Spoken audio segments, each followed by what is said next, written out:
if Daniel Penny was black and trans and stopped a guy in a MAGA hat on the subway, he would have a statue and a parade. And note, what I want you to note is, to all of you watching this whole Jordan Neely and Daniel Penny saga play out, be aware of blue cities, because the authorities in your blue cities, they don't care about you, and if something goes wrong and you're trying to do the right thing, they won't have your back. It's Daniel Penny. I've got that story. He's a former Marine, and he's the guy who put the Jordan Neely, the Michael Jordan, or not Michael Jordan, Michael Jackson. Sorry, wrong Michael. Michael Jackson impersonator, right? He was the homeless guy. He put him in a sleeper hold, and there were several people who were holding down Jordan Neely. And Alvin Bragg of New York, he's the DA, and there's charges of manslaughter in the chokehold death of Jordan Neely. So I'm going to get into this story. Daniel Penny, I look, if he was going after somebody in a MAGA hat on a subway, somebody in a MAGA hat that might have been, acting disorderly, he would have had a statue and a parade thrown for him. But because he went after a black man who was going completely berserk on the subway, and people were passing by Daniel Penny, and they were like, "Thanks, Daniel. Thanks for doing what you did." There were witnesses, so it'll be interesting. I don't understand how Alvin Bragg got manslaughter, but we'll get into the story here just in a little bit.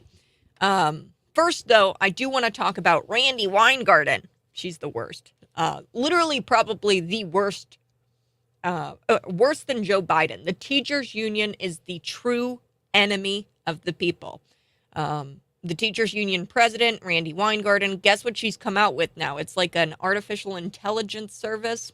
It's a tool, and she's promoting it to teachers to get them to scrub their social media history, which is really interesting. Quote, this is from Randi Weingarten. She says, "This is a powerful tool that can scan your social media and catch forgotten posts that might not reflect who you are today."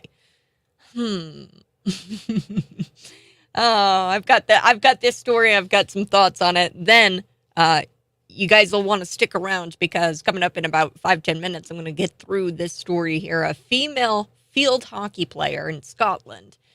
She's a player, and she sustained pretty serious neck injuries. And you guessed it, the reason why was because she was playing against a trans-identified male in Scotland. I've got this story. That is my biggest problem with men in women's sports. It's dangerous. So also a little bit later, I'm excited to talk about this. Vivek Ramaswamy, who has no chance to become the president, but he's making headlines and he's making a name for himself. And I think that he has an important role in this populist movement. So Vivek Ramaswamy, he says that the voting age should be raised to 25. Now, we know that Democrats have said that they want to lower the voting age to 16. This is why the teachers are creating little activists out of them. They want the children to be voting, and they want them to be low information voters, and they just want them to be Democrat activists. That's why, they'll have school projects that have children making activist posters in their art classes. Yeah, that's happening, folks. Believe it. There's children out there who, during art class, are making BLM posters and Antifa posters. So there you go. Young children, I might add. So, yeah, they want them to vote at 16. Democrats do. But Vivek Ramaswamy says that there should be some sort of civic service or some sort of test that you have to pass in order to vote. And if you want to vote before the age of 25. Now, if you're 25, then you can just vote like normal. But if you're below that age, what he's suggesting is that you take some sort of civics class or civic service, do 6 months of that, or pass a civics test. So all of this and more ahead on the Morning Buzz. It's Friday, 6:10. It's not going to be as nice outside today. It's going to be like kind of thunderstormy a little bit maybe, and then there's like rain, and it's going to be muggy. But that's okay. We need some rain. I need some rain for my garden, so I'm all right with that. Randy Weingarten, she's the president of the American Federation of Teachers, the teachers union, the big teachers union, right? And now she's offering this new artificial intelligence powered tool. So AI does this, and it helps teachers erase their social media history. This is because parents are catching on and they're looking up their teachers on social media, their kids as teachers on social media, and finding out that they're all a bunch of activists. Yes. And she noted that these union members, so if you're a teacher and you're a union member, you actually get a discount. How nice. So Randy Weingarten, she wrote in this tweet, "Our union is here to help you with future-proof your social media. The AFT union has partnered with LifeBrand, so this is the company that has the tool, and we're offering a 25% discount of this powerful tool that scans your social media and catches any kind of forgotten post that might not reflect who you are today." You know who really needed this? Alyssa, the vice president of marketing for Bud Light. How embarrassing. Do you guys remember when she had all of these photographs come out? She says that Bud Light, it was just too fratty of a brand. That's why we needed Dylan Mulvaney, the transgender weirdo, to come out and sponsor the beer. And somebody found pictures of her drinking out of condoms and licking toilets on her social media. So she could have used this tool, but it's being offered to teachers within the teachers union at a discounted price. Look, I get it. Mistakes happen. You might have like a embarrassing post here or there, but I don't think that this is about, drinking posts. I don't think that it's about scrubbing your posts for maybe like an embarrassing selfie that you took. I don't think it's about that. What I think it's about is scrubbing your social media of any kind of activist content to avoid getting fired. So teachers in schools have been called out for, teachers in the schools, they've been called out for their activist posts. And they've been called out by parents. They've been called out by conservative pundits, by conservative news outlets. Libs of TikTok, actually, and other social media accounts have been digging into educator social media for quite some time now and exposing people who promote LGBTQ lifestyles, and they promote sex, dangerous sex practices. They also promote anti-whiteness. They promote anti-parent ideas. There's a lot of educators out there who do this. Not all. I'm not going to say all. But there's a lot of educators who promote this stuff on their social medias. So this is who they are, and they are publicly putting this out there for people to see. And parents are starting to catch on because of outlets like Libs of TikTok and outlets like ours. So many educators have been coming under attack for, or even being terminated after public backlash happens within these schools. So we actually saw this here locally at Hayward Schools. It's because we uncovered pornographic material in Miss Sarah Bonner's classroom. We discovered that she was promoting a Pornhub documentary where I watched the first 15 minutes. Not good at all. Watched the first part of that film, and it is not for 7th graders. Provides zero educational value. There's no value to it. So she suggested this reading on her classroom website to her 7th graders. I dug through Sarah Bonner's social medias, and I saw that she was promoting LGBTQ lifestyles and she's just an activist. And you can see that very clearly on her Twitter page and on her Facebook. So it's not a big secret that she's an activist. Now, her classroom website wasn't a big secret either, because this was posted on the school district's website. So her classroom website was posted on the Hayward School District website. And Sarah Bonner, she probably could have used some sort of AI to scrub up her classroom website, and maybe this would have helped her keep her job. She wasn't terminated. I guess they came to a mutual agreement after 80 plus parents came to the Hayward School District and spoke out against this, and spoke out against a book specifically that was found in the classroom. It's called This Is Gay. But I mean, if you were to comb through her social media, and if you were to do some sort of public backlash before finding the pornography on her classroom website and in her classroom, if you were to do this before, and if you were to see, hey, actually, this teacher is clearly an activist, according to her Twitter and according to her Facebook, she has several posts promoting anti-whiteness, anti-parent ideas, and LGBTQ lifestyles. She has several posts like that. Then maybe it wouldn't have gotten to the point where she was putting pornography in her suggested materials. They should be, I think school boards should be, or school administrator, whoever does the hiring, right, in schools, in your school, they should be combing through these teachers' social media and using that as a tool to hire them. I mean, that's just, that's just in every industry. If you're posting things on social media that suggest that you will try to create activists in the school district, then in these children, if you're trying to create child activists, then I'm not going to hire you. So during the pandemic, there was one teacher, Chicago teacher union board executive, actually. So during the pandemic, she was posting these selfies of her on this Caribbean cruise, or like it was a vacation, while issuing tweets. So during the pandemic, she was telling teachers to not return to school because she was claiming it was unsafe to go back to work. But here she is on a Caribbean cruise, right? She's posting selfies. So there's just been numerous examples of these teachers posting to their social medias things that just aren't reflective of what a good teacher should be.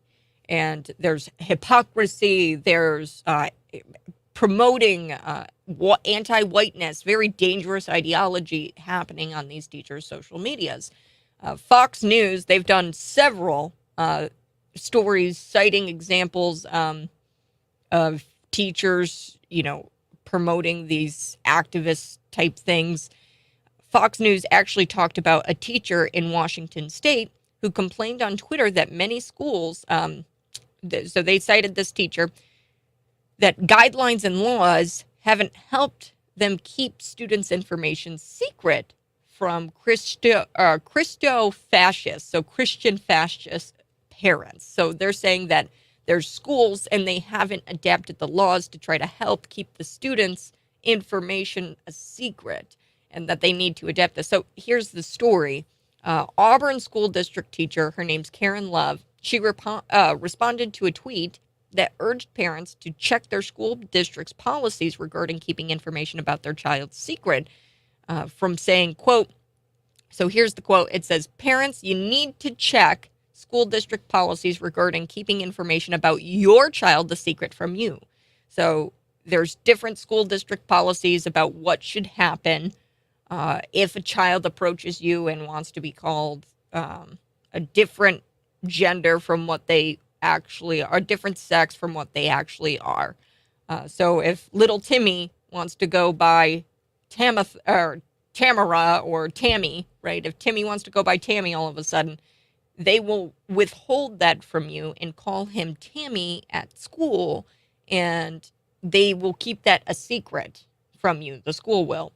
And this is funny because the teacher responded to this, somebody saying, hey, you need to check out these school district policies to find out what their policy is in regards to keeping information about your child from you.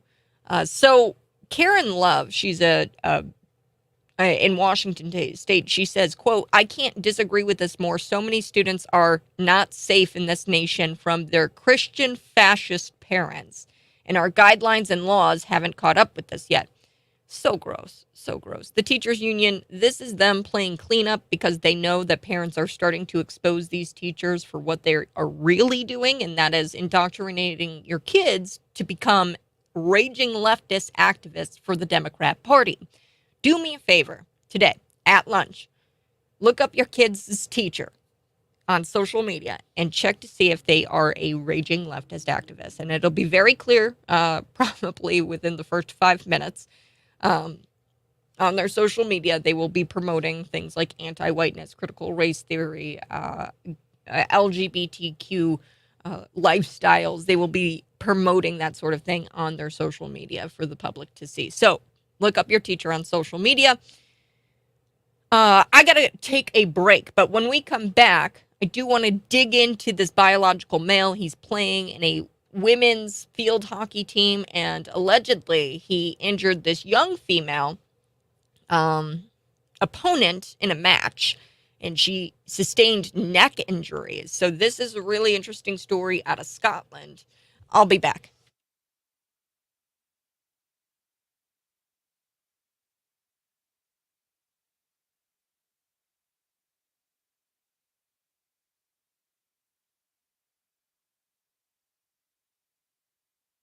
Good morning, folks. Thanks so much for tuning in.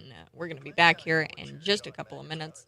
I got to duck out of the studio for just a quick sec. I got to go get myself a coffee.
Okay, we're going to be back in just a couple of minutes. Be sure to like and share the video. It's so important. Happy Friday to you. I'm going to get to your comments here. Good Friday morning from Mattoon, Illinois. Take me to Weaver, Iowa. So Trump is having an Iowa rally, and I think it's in Des Moines. And the last time I was at a Trump rally, I think it was a couple of years ago, and they were awesome. Iowa really puts on a great rally. We're going to be back. We're going to talk about this female field hockey player and how she got a bunch of neck injuries after playing with a trans-identified male. So that's what we're going to be doing when we come back. Also, did you guys hear about Illinois? They're pretty close to this indoor vaping law. So they're going to make it to where you can't smoke or vape indoors. I didn't realize you could. Am I the only one when it comes to this? I thought that you couldn't vape inside of Illinois public buildings or buildings. Like you can't smoke inside, even with a vape. But apparently it's not a law. So they're expanding the Illinois Smoke-Free Act, and that's going to prohibit smoking, vaping in public buildings and within 15 feet of the entrance.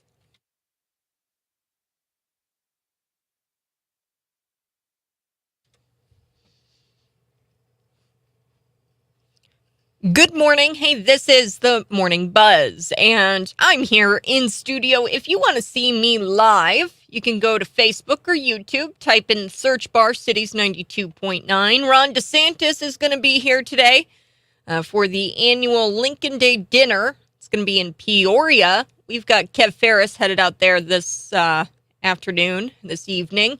And there's a group already planning a protest. And I'm not shocked.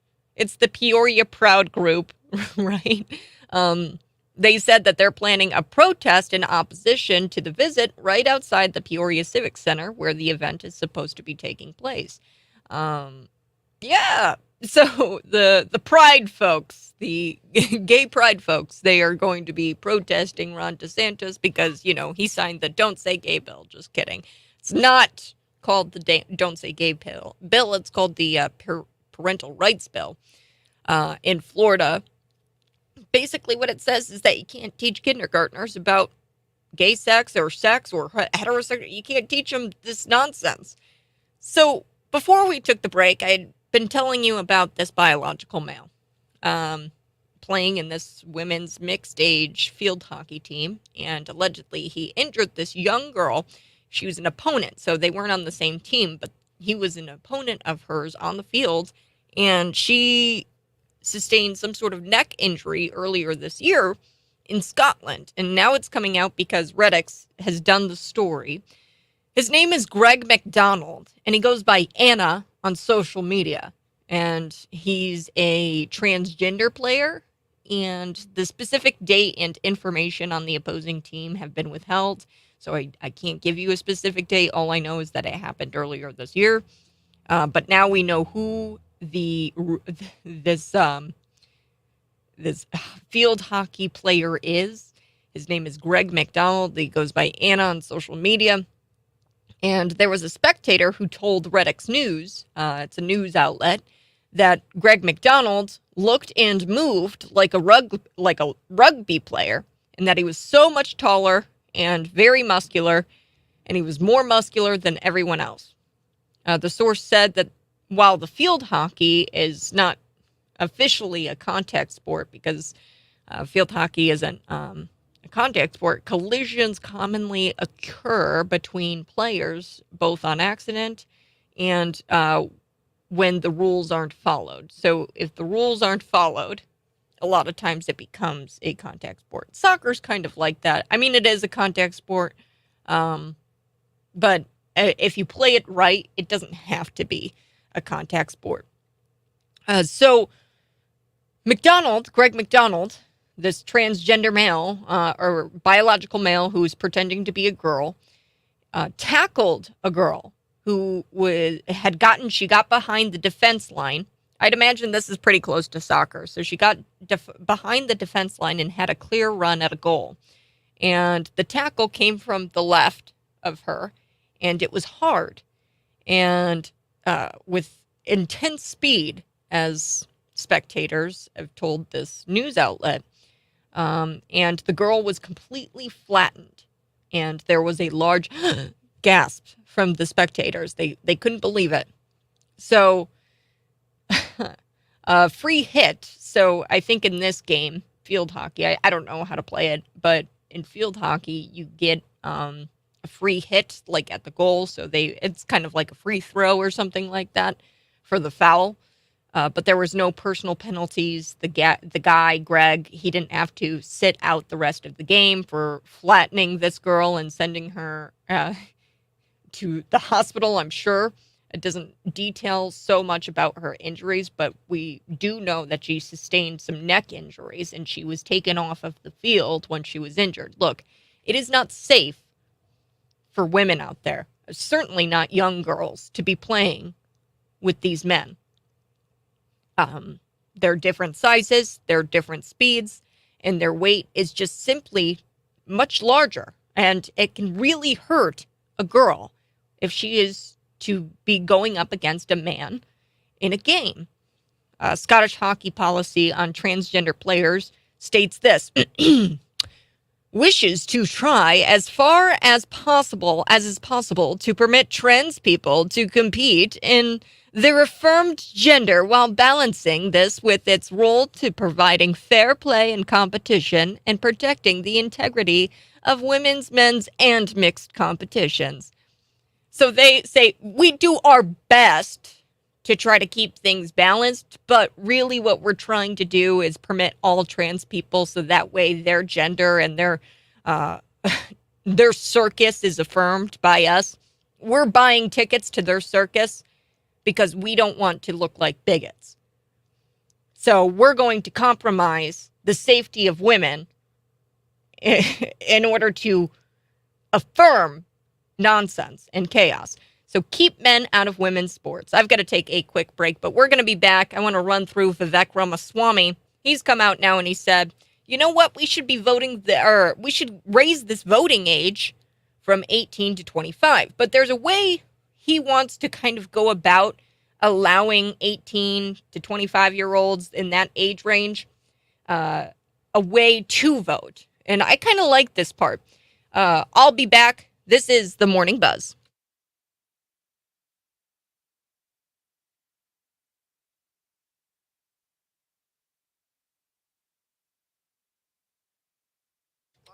Good morning. This is disgusting. I don't know if you guys saw about Daniel Penny, but Daniel Penny is now being charged for manslaughter. And look, if Daniel Penny had been going after a man in a MAGA hat, this would be a totally different story. I guarantee Daniel Penny would probably have a statue built of him the next day. There would be a parade. It would be celebrated over the fact that he put this guy in a sleeper hold after acting completely berserk on the subway. So this former Marine, his name's Daniel Penny, and he's going to face charges for manslaughter because of this chokehold death of Jordan Neely. This is confirmed now by the DA, Alvin Bragg. Jordan Neely was a 30-year-old homeless man. Remember, he's the Michael Jackson impersonator. He's just a nice guy. No. Jordan Neely also was a repeat offender. He had 40 prior arrests and severe mental health issues. And he had a standing warrant out for his arrest for felony assault. Now, felony assault, as defined in the state of New York, is where somebody intentionally tries to severely injure you, and it is punishable up to 15 years in jail, or in prison. So, yeah, not the best guy. Daniel Penny, a former Marine who put Jordan Neely in this chokehold in New York on a New York City train earlier this month, will be charged for manslaughter in the second degree. That is way too high. What? So Daniel Penny, he's going to face criminal charges, I think today. Yeah, today. He's going to face them today, which is just wild. I hope he pleads not guilty. This decision to charge Penny was made by the Manhattan DA's office and will go forward without being presented to a grand jury. Really? Penny's lawyers have said that it's not possible for Penny to have foreseen that his efforts to subdue Neely would cost him his life. There has been a fundraiser launched for Daniel Penny. Um, Footage has come out on this, and there was extra footage for Daniel Penny where he was putting the guy in a recovery position. Now, a recovery position is where you open up their chest to give them more airflow after some sort of chokehold. Um, so, yeah, this is incredible. I don't think we have anything on the autopsy yet. Um, but as of right now, we still don't know if Daniel Penny was in fact killed from the chokehold. What if he was high? I don't know. Because in footage, it appears that he was alive after Jordan Neely had put him in this sleeper hold. Um, it looked like he moved his leg. It looked like his chest was rising up and down. So I don't know if he really did die from the sleeper hold, but they're charging him with manslaughter. So I really hope that um, Daniel Penny um, pleads not guilty, or his lawyers help him out. It's just kind of wild to me. And this should be a sign to you. If you live in blue cities, get out, because you might be faced with a decision here to do the right thing and to bring an assailant down, or somebody who is harassing somebody down, or defend yourself, defend your family. And this blue city is not going to help you. They aren't going to have your back in this. You will be made out to look like the bad guy if you are trying to um, protect yourself. So I got that story coming up in just a little bit. Um, Ron DeSantis coming today. I'm very excited for Ron DeSantis to be here in Illinois. Kev Ferris is going to be out there. We're going to be back in just a little bit.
3 months ago, we were told that a controlled burn in East Palestine would be decided on by experts, and it was completely safe. Now, the EPA says that we're not even. It says that they were not even consulted on the decision to burn thousands of gallons of toxic chemicals. What other claims about that disaster will turn out to be lies? So 3 months ago, we're being told that the whole controlled burn in East Palestine. Now that was a crazy derailment that happened. It was a train derailment, and I went into all of it. Right, the systems are created so that way they will fail. And just bottom line, So there was a train. I think there was a car that had a hot wheel bearing or like a wheel well, or I don't know what exactly it was, but the train car had something hot. The wheel popped off. It derailed, and on the train was a bunch of toxic chemicals. So the toxic chemicals were spilled, and then the government, they come out and they say, yeah, we have to do a controlled burn here. And that was all decided on by the experts, and they said, oh, it's completely safe. It's completely safe. Well, it turns out it's not. And there were people who literally talked like this because they couldn't breathe anymore after all of the toxic chemicals were burned. And that was 3 months ago. They said it was completely safe. Now the EPA is now saying that they weren't even consulted on the decision to burn these toxic chemicals that spilled out of these train cars. And I mean, what other claims about this disaster is going to be lies? They're lying to us about that train derailment, and why? Why are they lying? I won't forget it. I'm not going to forget that story. It was tragic to see those people, and Joe Biden, from what I understand, never even went. He never even went to East Palestine, Ohio, East Palestine, Ohio. He should have. All right. Before I took the break, I was talking a little bit about the transgender guy. I talked about how he totally just flattened this girl in this field hockey game. It was a mixed age women's team, and he's on a mixed age women's team, and there was an opponent, and she got behind the defense line to try to score some sort of goal. And then he comes up. It's supposed to be a non-contact sport, kind of similar to soccer.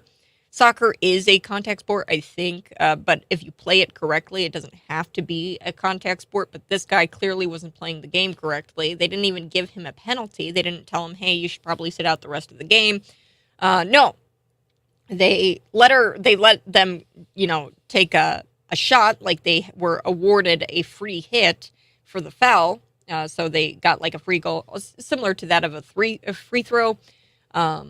In basketball, right? If you get fouled, you stand at the free throw line. So that's what happened, but there was no penalty, nothing. And this girl actually sustained some serious neck injuries from what we're hearing.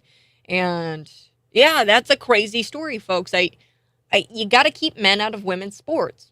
You cannot buy tickets to somebody's circus and compromise the safety of women in sports. You just can't do it. I'm sorry that you're living some sort of lie. I'm sorry that you are in some sort of circus, but I'm not going to affirm. I'm not going to buy tickets to the circus. Yeah, because it's going to be damaging to women in the long run. Okay, so GOP hopeful Vivek Ramaswamy. He has no chance, guys. But, I mean, this is just something that people do. They like to run even though they know they probably have no chance. And then hopefully, and this happens more so with Democrats, they get some sort of spot in the administration. So Pete Buttigieg, he drops out of the race, throws his endorsement behind Joe Biden, gets a nice comfy job as the Department of Transportation Secretary. Speaking about the disaster that happened in East Palestine, Ohio, yeah, that was Pete Buttigieg. So, yeah, that typically happens. People run just because they want to get out there. Vivek Ramaswamy, I think, would actually be very, very crucial to have on some sort of team down the road, or some sort of, I think that he is going to play a big part in this populist conservative movement. Vivek Ramaswamy is now saying that he wants the voting age, to be raised to 25. But he also says that, with this caveat that 18 to 25-year-olds, if you fall outside of the age there, under the age of 25, and you're in that age range of 18 to 25, what you could do is try to do 6 months of civic service, or you could pass a civics test in order to vote. I kind of like this. Vivek's new voting age proposal has caused really quite a stir. Good. Without debating all the finer points, our founding fathers, they believed voters had to have some sort of skin in the game. For example, taxation without representation. You guys know that phrase. That was the whole thing. If you are being taxed by your government, then you need to be represented. If someone's going to decide the future of our country, they should have something to lose if the country declines. So you can't just be here and participate in things if you have no skin in the game. Or they should have to sacrifice on the country's behalf, or they should have to sacrifice on the country's behalf in order to participate. I think that it's a great concept, and you know, I think at a minimum they should be able to pass a simple civics test, something very simple. I'm not saying like a crazy civics test or like government or history test or anything that like that, but maybe just raising the age to 25 isn't the answer, because I say this, if you're 18 years old and you're signing up for the draft, that's a big problem, because the same government that can send you away to go fight and die in a war, you should be able to have a say in who serves in that government, as an 18-year-old. Now, raising the age to 25, I don't know if that's the answer. Maybe it is. But when Democrats want 16-year-olds to vote, Vivek, I think, is on to something here. I think he is looking to eliminate the low information voter.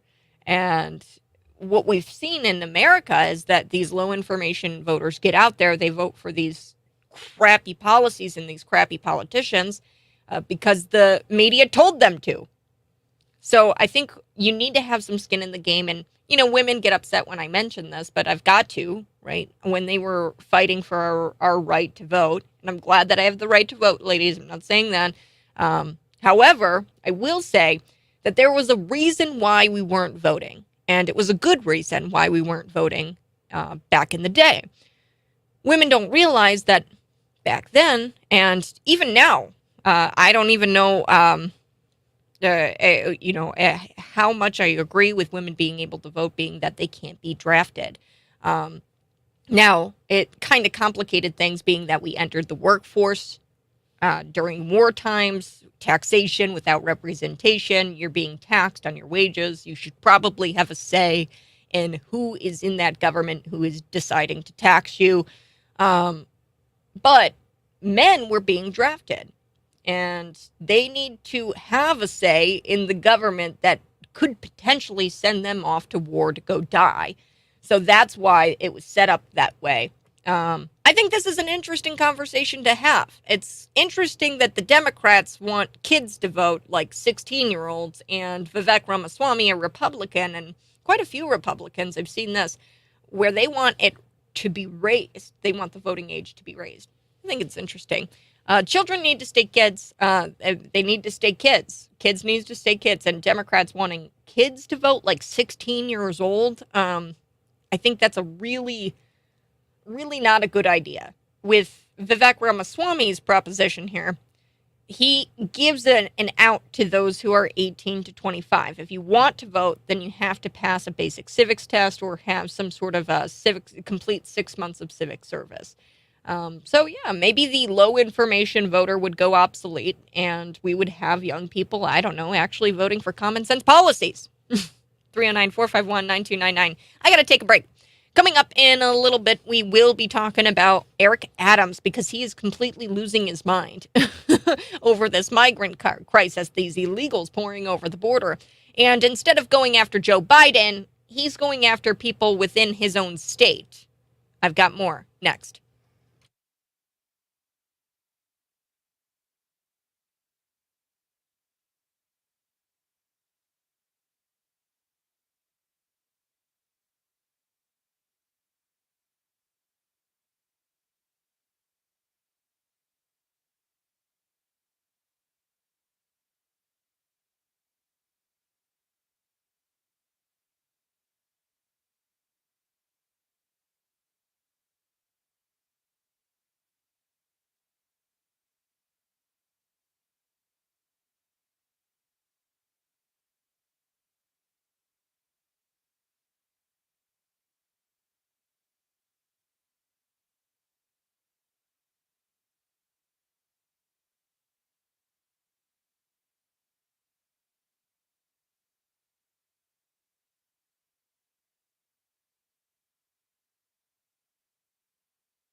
Okay, folks, thanks so much for tuning in to our live stream. Had to get rid of some of those comments there. It's hard to filter through these sometimes, but hello from Tennessee. Yes, Stephen, thanks so much for listening. I appreciate it. Be sure to like and share the video, folks. We are going to be back and talking about Eric Adams. He's had a really hard time trying to figure out how to house these illegal immigrants. Now, this is something I want to share with you. Somebody tweeted this out, and I just think it's genius. Um, they lay it out very simply for us. Number one, they want illegals to use as political pawns. They want the low information voter, and that is why they want illegals to enter into this country. That's why there's a surge at the border. Number two, they want illegals to change the country demographically. Number three, they want illegals to eliminate the idea of the rule of law. So right now there is a law out there that says, hey, you can't hire illegal immigrants for it because there's an application, right? It says, are you a U.S. citizen? And if you apply to somewhere, it'll ask you that question. This just passed the House. It's called the Immigrant Security Act or something like that. And there's something called E-Verify, which would actually have some sort of, penalty if you are an employer employing an illegal immigrant. Then you would face like $5,000 fine, or even if you're a repeat offender and you repeatedly hire illegal immigrants, then you will face jail time. So right now we have no actual way to punish people who hire illegal immigrants. This new bill that passed the House, it's not going to get anywhere in the Senate because we've got Dick Durbin actually fighting for the opposite Work Authorization Act, where it makes it legal to hire illegal immigrants no matter what. It completely eliminates the idea of the rule of law, borders, right? And this is what I would have to say to somebody who is against borders or whatever. Open up the door. Take the front door off of your house. If you're against border policy, if you're against keeping illegal immigrants out of our country or screening them, then I encourage you, leftists, because you're a progressivist and you're like, oh yeah, I'm awesome, because I'm going to be virtue signaling and take the door off of your front door there. Take your front door off. I bet you'd feel differently. They want the illegals for the low wage jobs, and they've come out and they've said this very publicly. They want the illegal immigrants for the low wage jobs, because they will do it for a lower wage because it's illegal. It's illegal for them to be working somewhere, so they are willing to do it for a lower wage. That really screws Americans, because what you've done, you've put pressure on the wages, and now we, like the Americans, right? Americans who are legal citizens can't keep up with the inflation that's going on, because our wages are getting lower and lower because the low wage workers are doing it.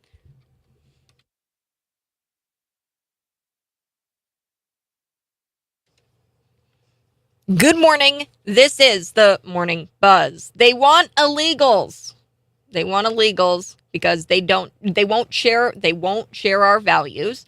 They want illegals because they want the illegals for low wage jobs. They want the illegals to increase disorder and chaos. They want the illegals to use as political pawns. They want them because they will be low information voters. They want the illegals to change the country demographically. They want the illegals because they hate America. Bottom line. Look, I am not against immigration at all. But there is a legal way of doing things. And just recently, the House, it's not going to get past the Senate, folks. We can dream.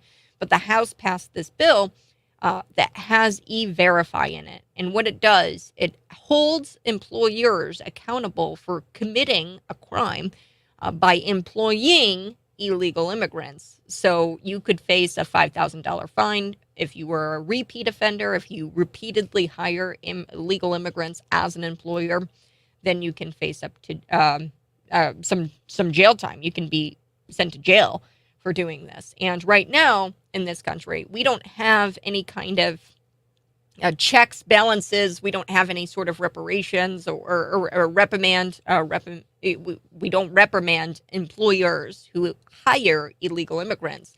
The House just passed this E-Verify. It's called the Immigration Security Act or something like that. There's quite a few things in there that I really like, and I'm praying that it gets past the Senate. It won't, because we've got senators like Dick Durbin and Tammy Duckworth out there who are actively trying to work against that bill, and they've got their own they wrote a letter to Joe Biden, and they said, Joe Biden, we need work authorization. And what that would do is make it legal for illegal immigrants to work in the United States.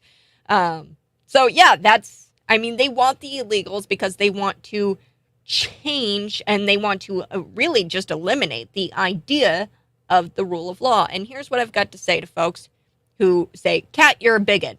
Kat, how could you be against immigration? Okay, take the front door off of your house. Do it. If you are so in for, whoever, whenever is coming in, then I would like to see you take the front door off of your house, because believe me, folks, borders aren't bad. Borders are a good thing. Borders keep us safe. We put borders in our own homes. It's called a front door. And if you call me a bigot, okay, that's fine. But I'd like to see you take your front door off of your house. You won't do it because it's nonsense. On the other side, I'll be back. I've got to talk about Tri-Valley. They bought a piece of property for way too much. Way too much. I'm going to be back here with that story. Diane Benjamin has it in BLN News. That's next.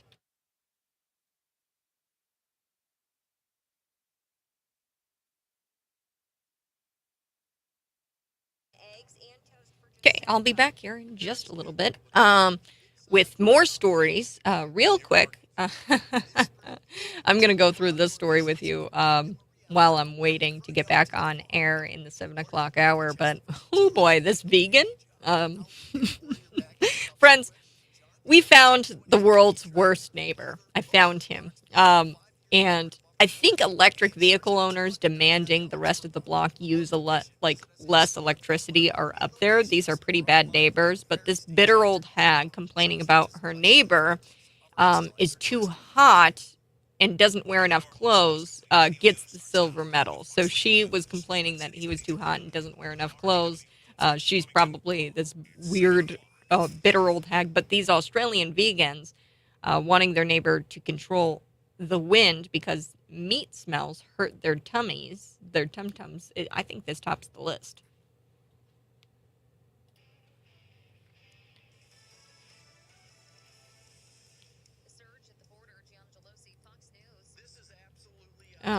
Okay, sorry guys. I saw this story, and oh boy, there's some Australian vegans who are up in arms because apparently there was a neighbor who was cooking some steaks, and the one neighbor is a vegan and went over there and left a note on the door. Our carn- carnivorous friend, the person who eats meat, shared this to Facebook, and they shared it to a Facebook group out of disbelief. Hold on. So I will share this with you. You will see this. It's a very bizarre note. Hello, neighbor. Could you please shut your side window when cooking? Please. My family are vegan. We eat only plant-based foods, and the smell of the meat you cook makes us feel sick and upset. We would appreciate your understanding. Thanks. Sarah, Wayne, and the kids. Oh gosh, this is really hilarious. I can't believe people like this exist. Um, I'm going to go out on the limb here and say that Sarah wears the pants in the relationship, and she wrote the letter because he is so deprived of meat. Wayne lacks upper body strength to fight it anymore. He also wishes the neighbor would invite him over the next time he's having cheeseburgers. Yes, so that's, yeah. Soy boys, I'm telling you, soy boys, they are not too happy about the whole vegan thing. I'm going to get to that story here coming up in just a little bit. Be sure to like. This is a chance for you to like the video. I like this, Dan. Yes, so Eldonzo and Deej, you guys are going to want to check out their show. I'm um, curious. So you're talking about the vegan story, right, Dan? You guys are going to be talking that on Eldonzo and Dee's. Which is Saturday from 9 to 11. Yeah, this is a hilarious story. I can't believe that. That's wild. I'm a vegan, so please shut your window when you're cooking. What? No, I will continue cooking. You're soy boy, man. um, or this woman, right? She, I'm sure she wrote the letter because her husband is such a soy boy. Um, I'm sorry that it hurts your tummy. It's the smugness of the note that really drives it home for me. Just how vegans, this is just how vegans are. Now, I have a very good friend who is vegan, and she is not this way. But Sarah's sense of entitlement here in this letter to demand her neighbor close his window instead of her closing her window. The fact that she is such a loser that she feels that she has to explain vegan meant plant based was a nice touch, too, because she felt like he wouldn't know what that meant, what vegan meant.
Yeah, I did see the second part. I didn't know they actually had the barbecue party. I saw that they were calling for it, but I guess they did have one. That's pretty cool.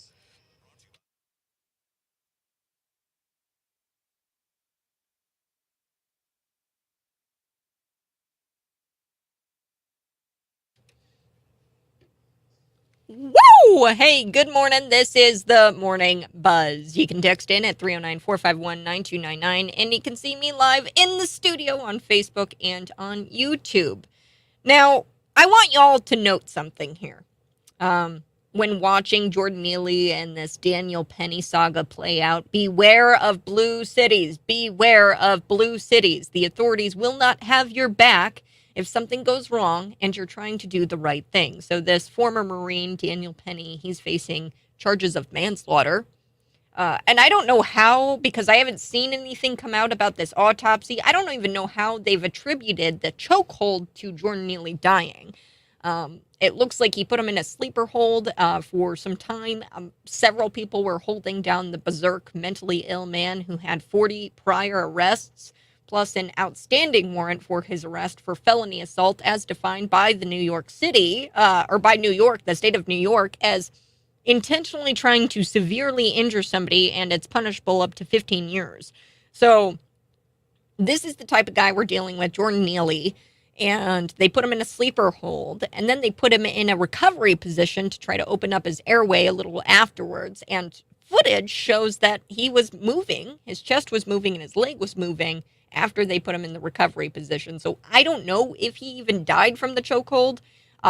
I am not Alvin Bragg, the DA, who has brought these charges against Daniel Penny, but his lawyers say that there's no way that Daniel Penny could have known that he was going to die from subduing him, and that he had no intention to hurt him, Jordan Neely. So I've got that story coming up in just a little bit. I do want to get to Eric Adams. Oh, Eric. He's losing his mind, folks. First, I want to get to the migrant crisis, which has been going on since shortly after basement dweller Joe Biden took office, and it's only getting worse because Title 42, a provision that makes it a little bit easier for border authorities to turn away illegals coming over the southern border, is set to end today, actually. So it's been kind of like floated around that it was going to be lifted tomorrow, today. I guess it's today. Or maybe it was yesterday. I don't know. It's just kind of 700,000 to 1 million illegals are going to be pouring over our border sometime this week, right? Having already experienced a severe influx of illegals from Texas, Arizona, because Greg Abbott is shipping them up to New York. Eric Adams is really trying to accommodate each of these individuals, these illegals. And Mayor Eric Adams is really having a hard time figuring out how to feed and house a lot of these illegals who are showing up to his city, and has even started to criticize Joe Biden and the administration for refusing to enact solutions to the problem. He hasn't done that as of recent. He has done it before, where he's been critical of the Biden administration. But Adams now has resorted to sending illegals to suburban areas now, and he's really peeving off the local government officials in these suburban areas, and he's making some wild accusations. And I bring this story up today because you should know that Bloomington and Normal were considered welcoming cities. So this could be happening because Chicago is going to have a severe influx of immigrants, of illegal immigrants come to the city. I wouldn't doubt that Brandon Johnson, Mayor Lori Lightfoot, she's there for a few more days, would sign off on sending illegals to suburban areas or a couple of hours south to Bloomington Normal. So I'm going to get into that story. Also, Diane Benjamin has a story out there that I really just, my eyes widened and my eyebrows physically raised up on my forehead. I was like, what? Tri-Valley, in hopes of a better education for your children, you need to know that before you move to Tri-Valley, because a lot of people, what they're doing in the BN real estate situation is just completely insane. I was talking with somebody, and apparently they couldn't even get a house that they offered $15,000 over the asking price for. That's how crazy this housing market is. Like, you cannot get a house. It'll be sold within seconds. But if you're trying to move to Tri-Valley for better schools, because Unit 5, District 87, more traditionally, they have lower test scores. They aren't performing as well in math, reading, and science. That's just statistical fact. And there's more kids, right? So you might be trying to move to one of these rural school districts. Well, you should know that they bought, Tri-Valley did, 6.69 acres, and guess how much they paid for it? $450,000 for 6 acres. Are you kidding me? That's a bit excessive. I don't know. Buzz in, let me know if you think that's excessive, but it's a bit absurd. That's an absurd amount of money. But Diane Benjamin, she did this story, and it's good. And I have to go through this because earlier this year, there were some plans presented at a school board meeting, and they had suggested that they wanted to put in a new early childhood education building where this lot's going to be. So since Pritzker wants to indoctrinate your kids even earlier than kindergarten, they want, preschool, they want state-funded preschool, all of that nonsense. Expect a state grant, but also expect another bond issue to fund the rest of this. So $450,000 for just over 6 acres. It's a lot of money. I don't know. Also, a little bit later, I do want to talk about a mother. She's going off and challenging her school board to explain what a family-friendly drag show, like what is a family-friendly drag show? What makes it family-friendly? And she just goes off, and I just love this clip that she's got here. And she's challenging her school board. And we all should be doing that, because family-friendly drag schools, what do you mean? Or drag queen shows, they're not family-friendly. You could slap family-friendly on anything. Playboy magazine, that's family-friendly now. What? No. So let's get into it. Eric Adams. So he accused this Rockland County. So it's in New York. It's Rockland County, and he's an executive of the county. Ed Day of being, quote, racist and anti-Semitic after Ed Day issued a restraining order to block Eric Adams from sending busloads and busloads of asylum seekers to the county. So Eric Adams is shipping all of these illegals out into the suburbs, and the suburb locals are like, no, you can't do that. Adams criticized Ed Day's leadership and alleged history of anti-Semitic remarks, although he didn't even provide any kind of examples, and they never do. They just say you're anti-Semitic and they say you're racist, and they'll never actually provide any kind of evidence to back that up. They just say it. So Day responded, telling Fox News Digital that Eric Adams can call me whatever he wants, whatever name in the book, to deflect from the reality of this clear disregard for our laws. And maybe he can explain his own documented racist comments. So, Eric Adams is a documented racist. He's spoke very much about anti-whiteness. He's very anti-white. Adams intends to challenge any kind of legal obstacles, because what's going on here is there's a clash that's escalated between Rockland County and how they obtained this temporary restraining order, and they've argued that this relocation is actually going to violate some local zoning regulations, and they've got a temporary restraining order. So there is a conflict between Adams and this Ed Day guy, and it revolves around a plan to house several hundred asylum seekers into hotels in these counties. And these local leaders are just saying, absolutely not. No way. And that's what led them to these temporary restraining orders. So Adams has emphasized that New York City will continue its relocation efforts and denounce the court's attempts to deny people the right to move within the state. They're illegal. They're illegal. There's no such thing as an undocumented immigrant. They are illegal. It's illegal. So Adams' race baiting against Day here is an effort to divert attention from the true problem. I'm going to tell you what the true problem is here. It's the lack of effective action by the Biden administration, and them not addressing this illegal immigration crisis. We have a crisis on our hands, and now it's going to start affecting you and your local communities. Make no mistake. I'm gonna guess here that this is coming to Bloomington Normal faster than what you would like it to. And by engaging in personal attacks and accusations, Eric Adams here potentially seeks to shift the focus away from holding the federal government accountable for its handling of the situation, the migrant flood. Okay, that's what he's trying to do. He's trying to deflect from holding Joe Biden accountable. And the mayor has criticized the Biden administration previously. I do want to mention that, but he's appeared to take some sort of break from speaking out against the actual problem. Now, he has made comments against Joe Biden with this issue, but he hasn't as of late.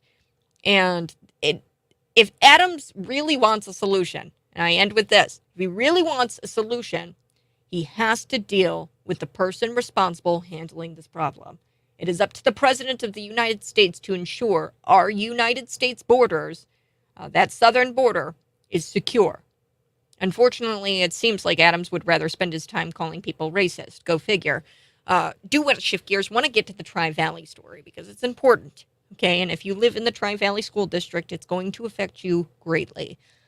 You need to know that the district just bought 6.69 acres, and guess how much they paid for it? Drumroll, please. $450,000. That's absurd. It's excessive. It's a little too much money, I think. So from BLN News, Diane Benjamin, she's got the story, and she talks about how she's heard that the board bought the property only in case they needed it. So I don't even know if they really needed it. They sure as hell will create a need, though, because that's how these things go. They buy the property and then they're like, okay, what do we want to put there? So there's not even really a need. But the property includes a house. And it's going to be torn down because Tri Valley doesn't want the house, they just want the land. So there was a meeting that Diane Benjamin attended, and she was talking about how there were plans presented about this new early childhood education building. And perhaps it's going to go up on this $450,000 property that they just bought. So since Pritzker wants to indoctrinate your children, even earlier than kindergarten, he's really pushing this pre-K crap. There's even a measure out there in the state of Illinois that makes it to where you have to uh, make kindergartners go to a full day of school. Like if you are a public school, you have to make your kids, the kindergartners, go to a full day of school. It was never that way when I was in school. You would go for half days. You wouldn't spend an entire 8 hours. There's a reason for that. Children aren't designed to be in a classroom for 8 hours a day as 5-year-olds. You can argue with me all you'd like. It's fine until you start screaming. But really, what it is, it's them trying to keep your kids in these indoctrination camps for longer periods of time, the younger and younger and younger and younger. And they're trying to get them in pre K now. So you can expect some sort of state grant to build probably this uh, early childhood education building on this $450,000 lot. You can also expect another bond issue to fund the rest. So the building is already drawn. They talked about constructing it between two existing buildings, but I bet it'll be moved. I don't know. This is interesting though, and this is the part where they get by with this. The slimy school boards. This is where they get by with it. The contract amount to purchase this property was blank in the board packet, so there was no number.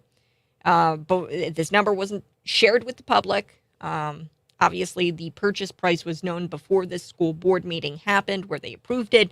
They just didn't want you to know that the number, that this number, 450,000 for 6 acres of land. It's a bit outrageous, I think.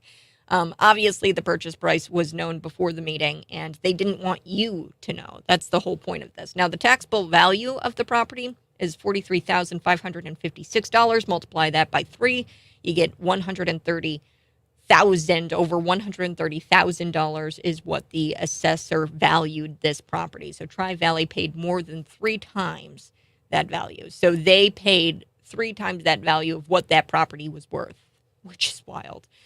Thanks to re-elected school board members, they will continue to rubber stamp whatever is presented instead of actually representing you. Because make no mistakes, folks, this is going to probably raise your property taxes because everyone who everyone who is now elected has forgotten who they represent. That's just the way it is. Since the press, they're not watchdogs. They don't care.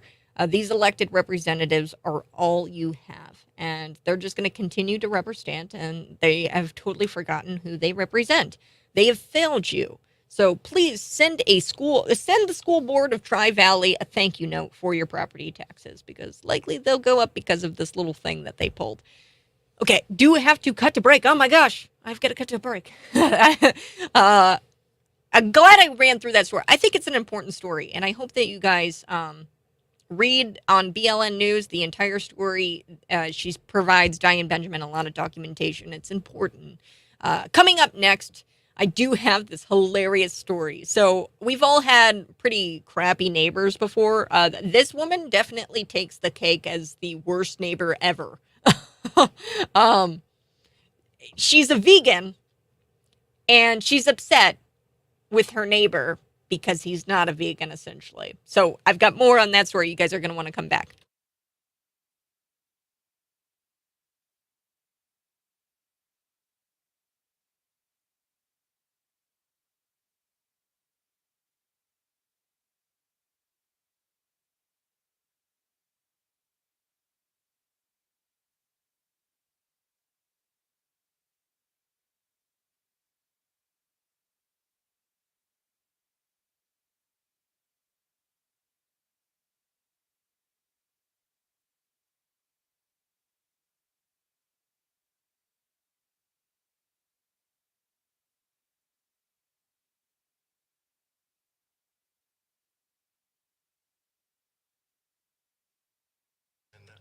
Okay, good morning. Good morning.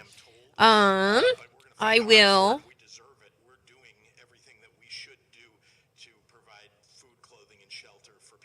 um run through some of your comments here. Here we have somebody kindergarten at Unit 5 has been full day for 20 plus years.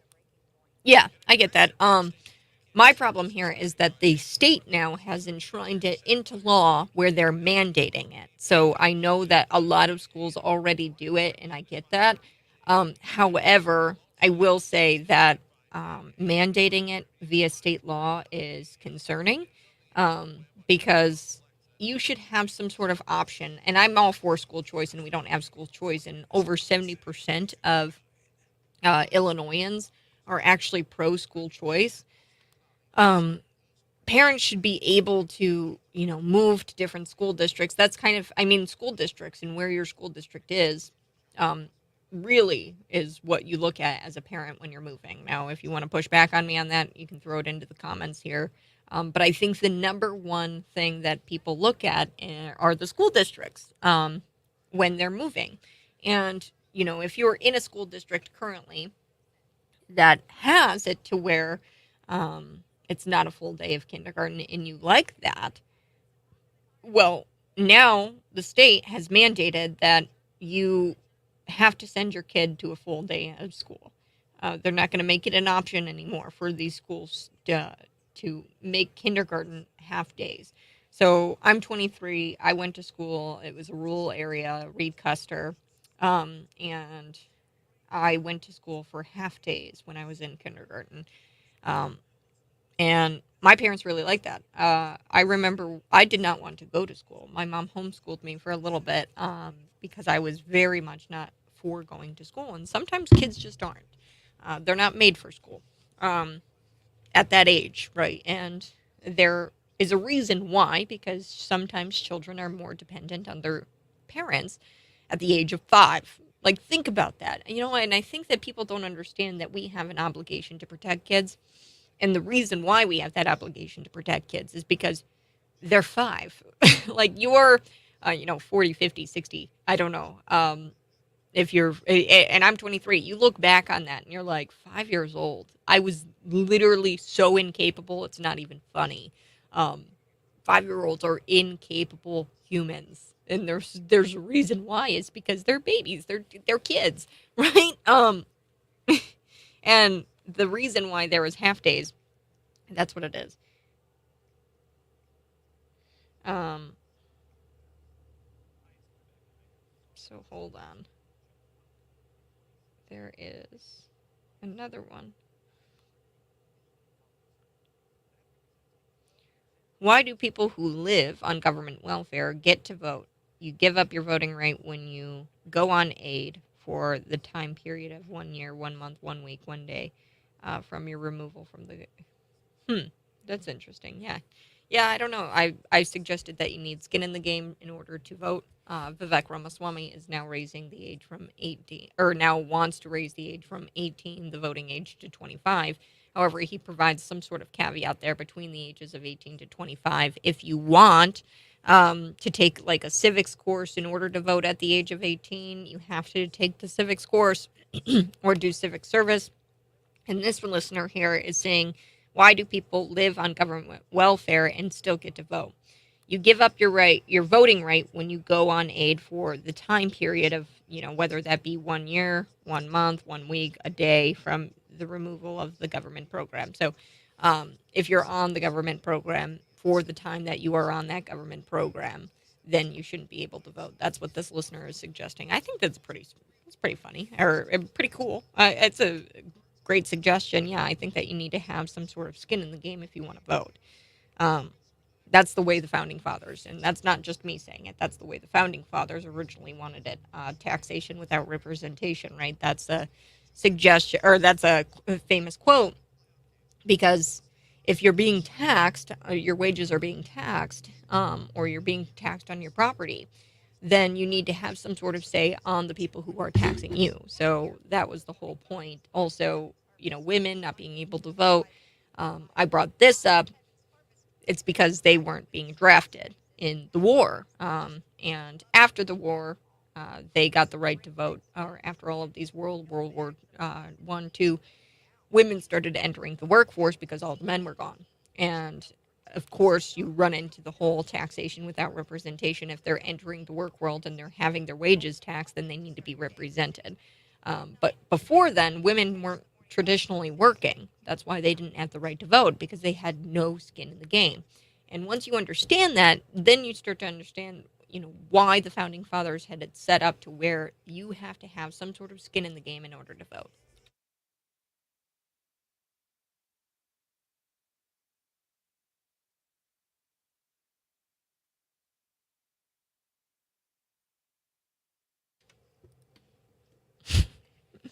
Okay, this vegan literally asks her neighbor to close the door or close the window because the meat that the other neighbor was cooking was just too delicious, and the smells were triggering.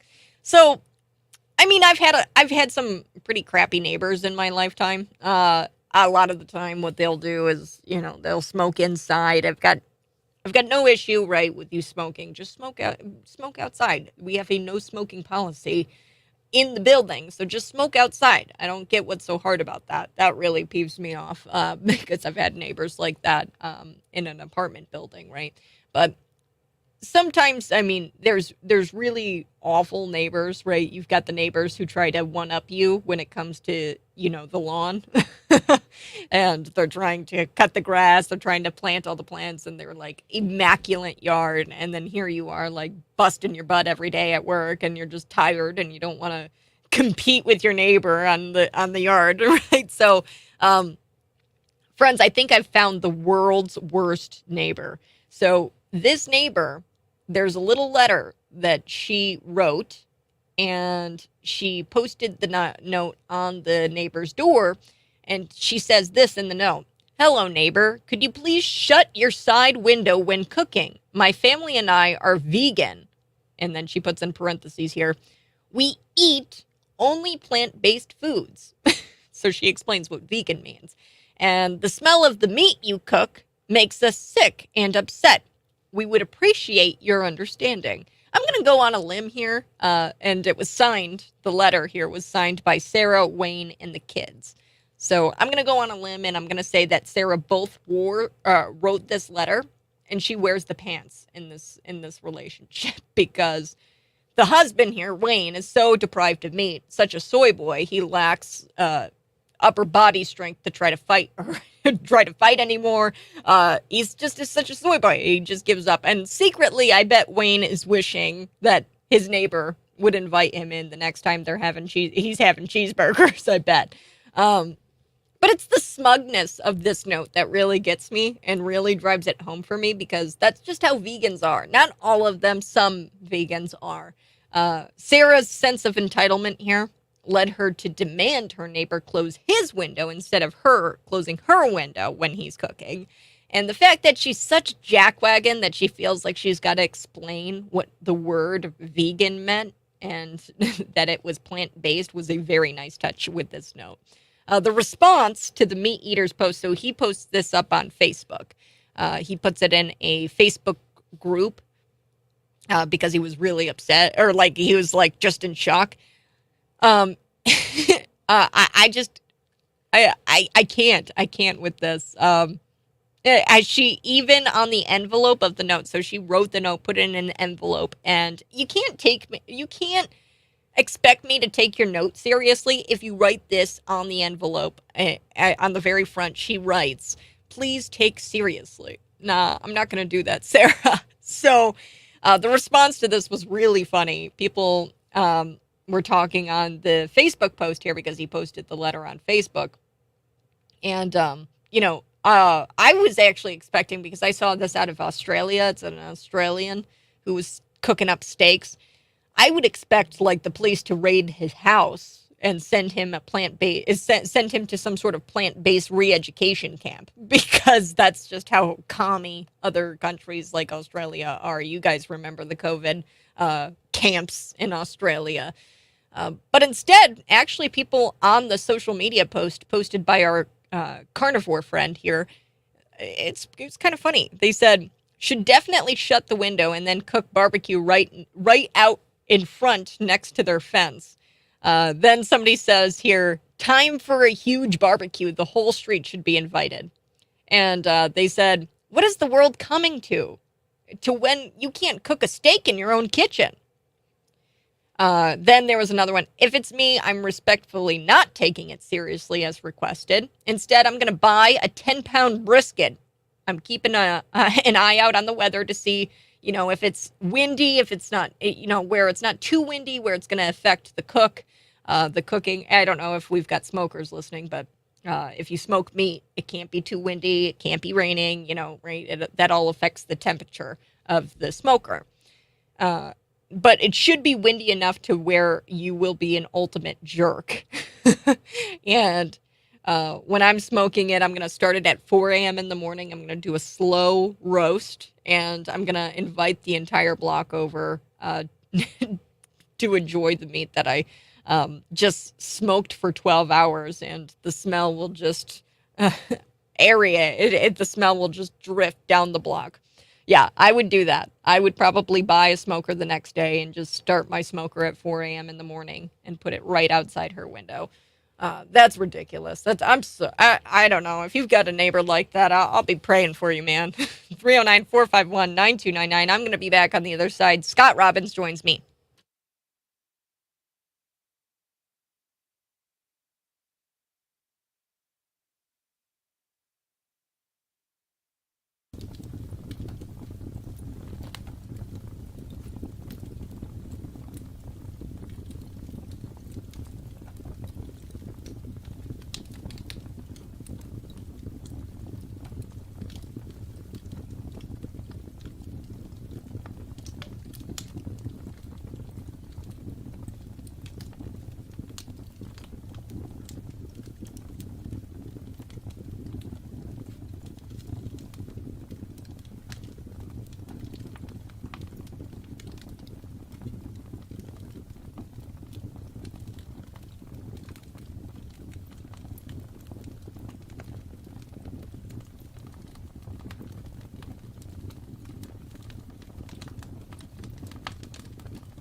Scott Robbins right over there. This is the Morning Buzz, and Mayorkas Dorcas. He's up and at 'em this morning, huh?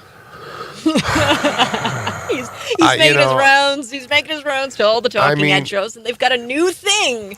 They've got a new narrative. Well, of course they do. They do. The new narrative is Mayorkas didn't get the funding from the Republican-controlled Congress. Oh, that's the problem. I see.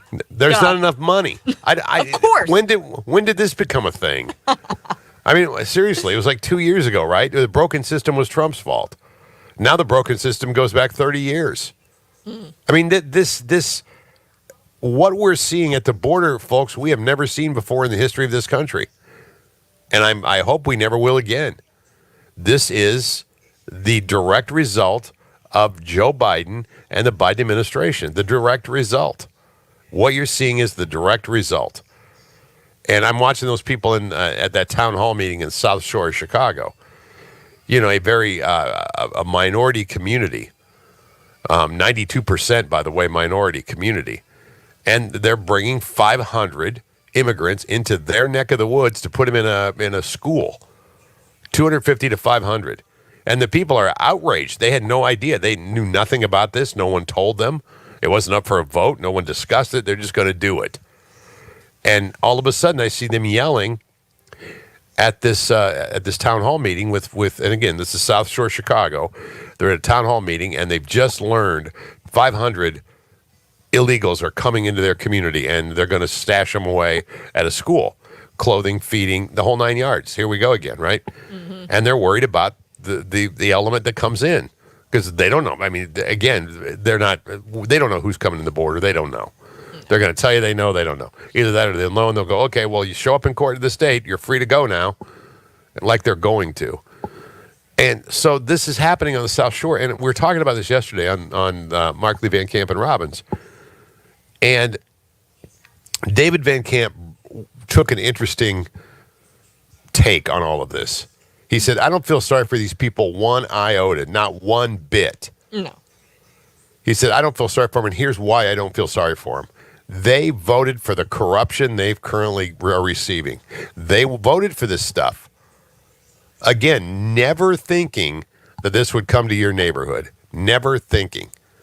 But you continually churn out the votes for guys like Biden, guys like the whack job mayor they have now in Chicago. It's a cesspool. And you voted for this stuff. So Van Camp's like, I can't muster any sympathy for any of them. No. Because this is happening. Now, I can muster a little sympathy by saying up front, had they have known this sort of thing was going to come to their neighborhood, perhaps they would have voted differently. But then another side of me says, how did you not see this coming? Yeah.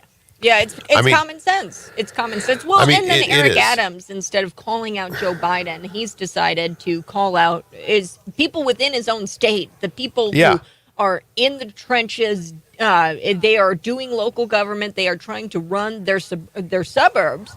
And New York City mayor, he's just going to ship them all there, and then he calls them racist. He calls the local officials who say, no, you can't send them here. You can't send them here. He calls that's the go-to. That's the go-to thing, right? Yeah.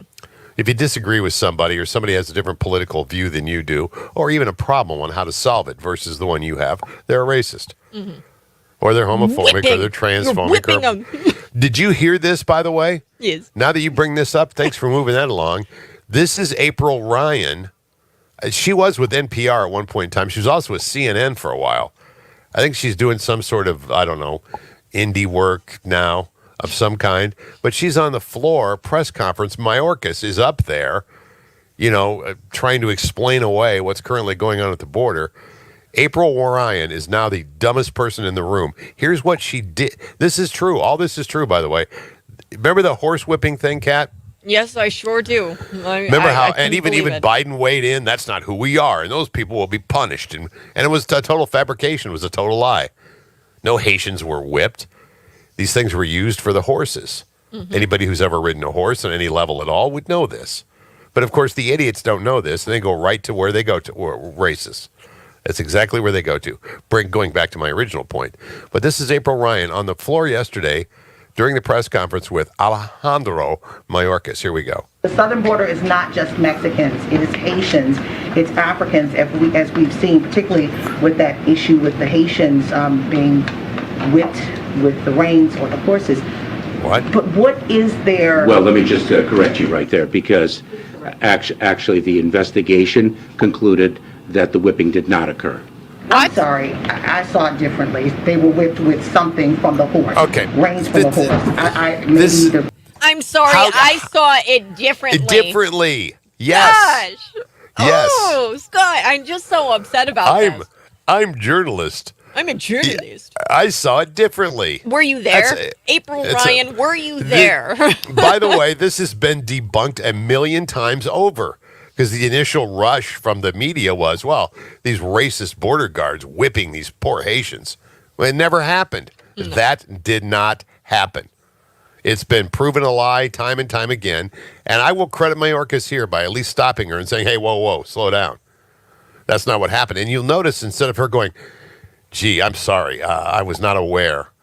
And let's move on to the next question. No, she doubles down. She doubles down. That's not what she saw. She saw whipping going on. She's a journalist. She's a journalist. These people are sickening. Sickening. Mm-hmm. So, and again, she went right to Twitter and tweeted out a bunch of pictures. Maybe it's just that she claimed showed them whipping. Yeah. It's amazing to me. This stuff goes on. Mayorkas tells us the border's closed. Still is saying it. We've got people like April Ryan telling us that the whipping really did take place. There's like two separate alternative realities we live in. There's theirs and there's everyone else's. Mm-hmm. It's insanity. Man, I don't get it. I want to get to Dianne Feinstein here real quick. By the way, the Democrat Party has no shame. Wheeling that old woman back in there, and she looked like a cadaver. It was the saddest thing I've ever seen. Mm-hmm. I shouldn't say ever. That's hyperbole. I'm in their world now. But it's one of the sadder things. This elder abuse that goes on in the Democrat Party's got to stop. Dianne Feinstein. They wheel her back into the so she can make sure they get her vote, pro-abortion vote. That's what they wanted her there for. Mm-hmm. Now, and there's a book coming out, and they claim in 2021 that Tim Scott, a Republican, who has represented, of course, South Carolina in the Senate since 2013. Tim Scott's been around a while now, 10 years. Stuck out her hand, and told him that she had been rooting for him and was happy to have him with her in the Senate. What? But Tim's a Republican. Why would she be happy to have him in the Senate, unless she's just being cordial, of course? According to the book, though, she thought he was Raphael Warnock. Wow. The senator from South Carolina. Didn't know the difference in either one of them. Well, Raphael Warnock, isn't he black? Yes, well, they both are. They both are. Okay. Yes, yeah, and again, this is somebody who doesn't have the mental faculties to do the job. Wow. I don't even know what we're doing here. I mean, the party of Joe Biden, Fetterman, Dianne Feinstein. Really? Wow. Yeah. Okay. The picture of her is absolutely insane. It's haunting. It's horrible. No. If you've seen it, I mean, it definitely looks like elder abuse. Yeah.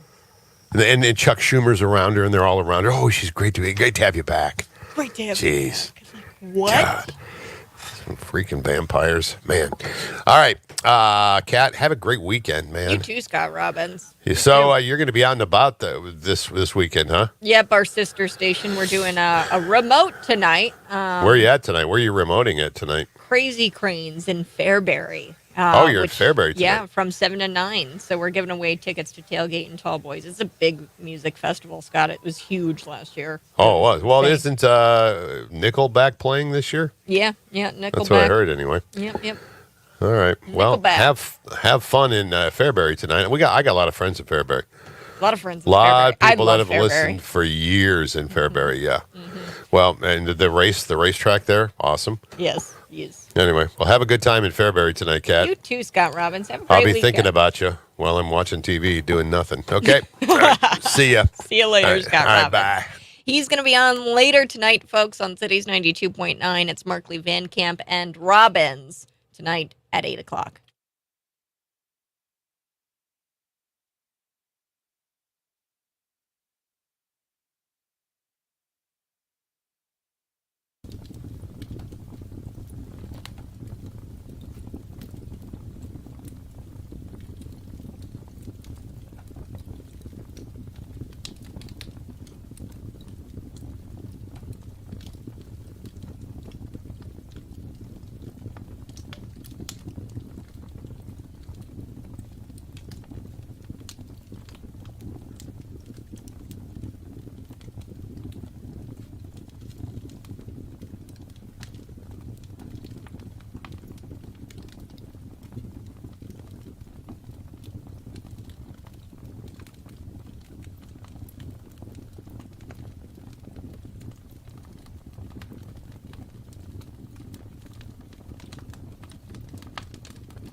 Good morning. Hey, this is the Morning Buzz. If you're watching online, you can see me in the studio. It's YouTube and Facebook. We stream it live, folks. We're doing it live on Facebook. So be sure to like, follow, subscribe to the channel. Coming up, I do want to get into this story about a mom who says enough is enough. I don't know what you mean when you say family-friendly drag shows, because I don't know if they can be considered family-friendly. I mean, if just because you call it family-friendly doesn't mean it's family-friendly. You could say a Playboy magazine is family-friendly, and obviously that wouldn't be family-friendly. Just because you say it's family-friendly doesn't necessarily mean it's family-friendly. So she's challenging the school board, and I love the clip that I've got here. The mother, and this is my thing, is that teacher unions and public school boards across America have decided that the only way to teach about tolerance is to expose your kids to sex shows. Because if they're not watching, unless it's men dressed like women performing like they would be for a suburban soccer mom in a bar, but doing it in an elementary school auditorium, it's just not tolerant enough, okay? It's just not tolerant enough if we don't have grown men in tights and in fishnet leggings rubbing up their groin on the floor. It's just not tolerant enough. So we've got to expose the kids to it so that way they become tolerant.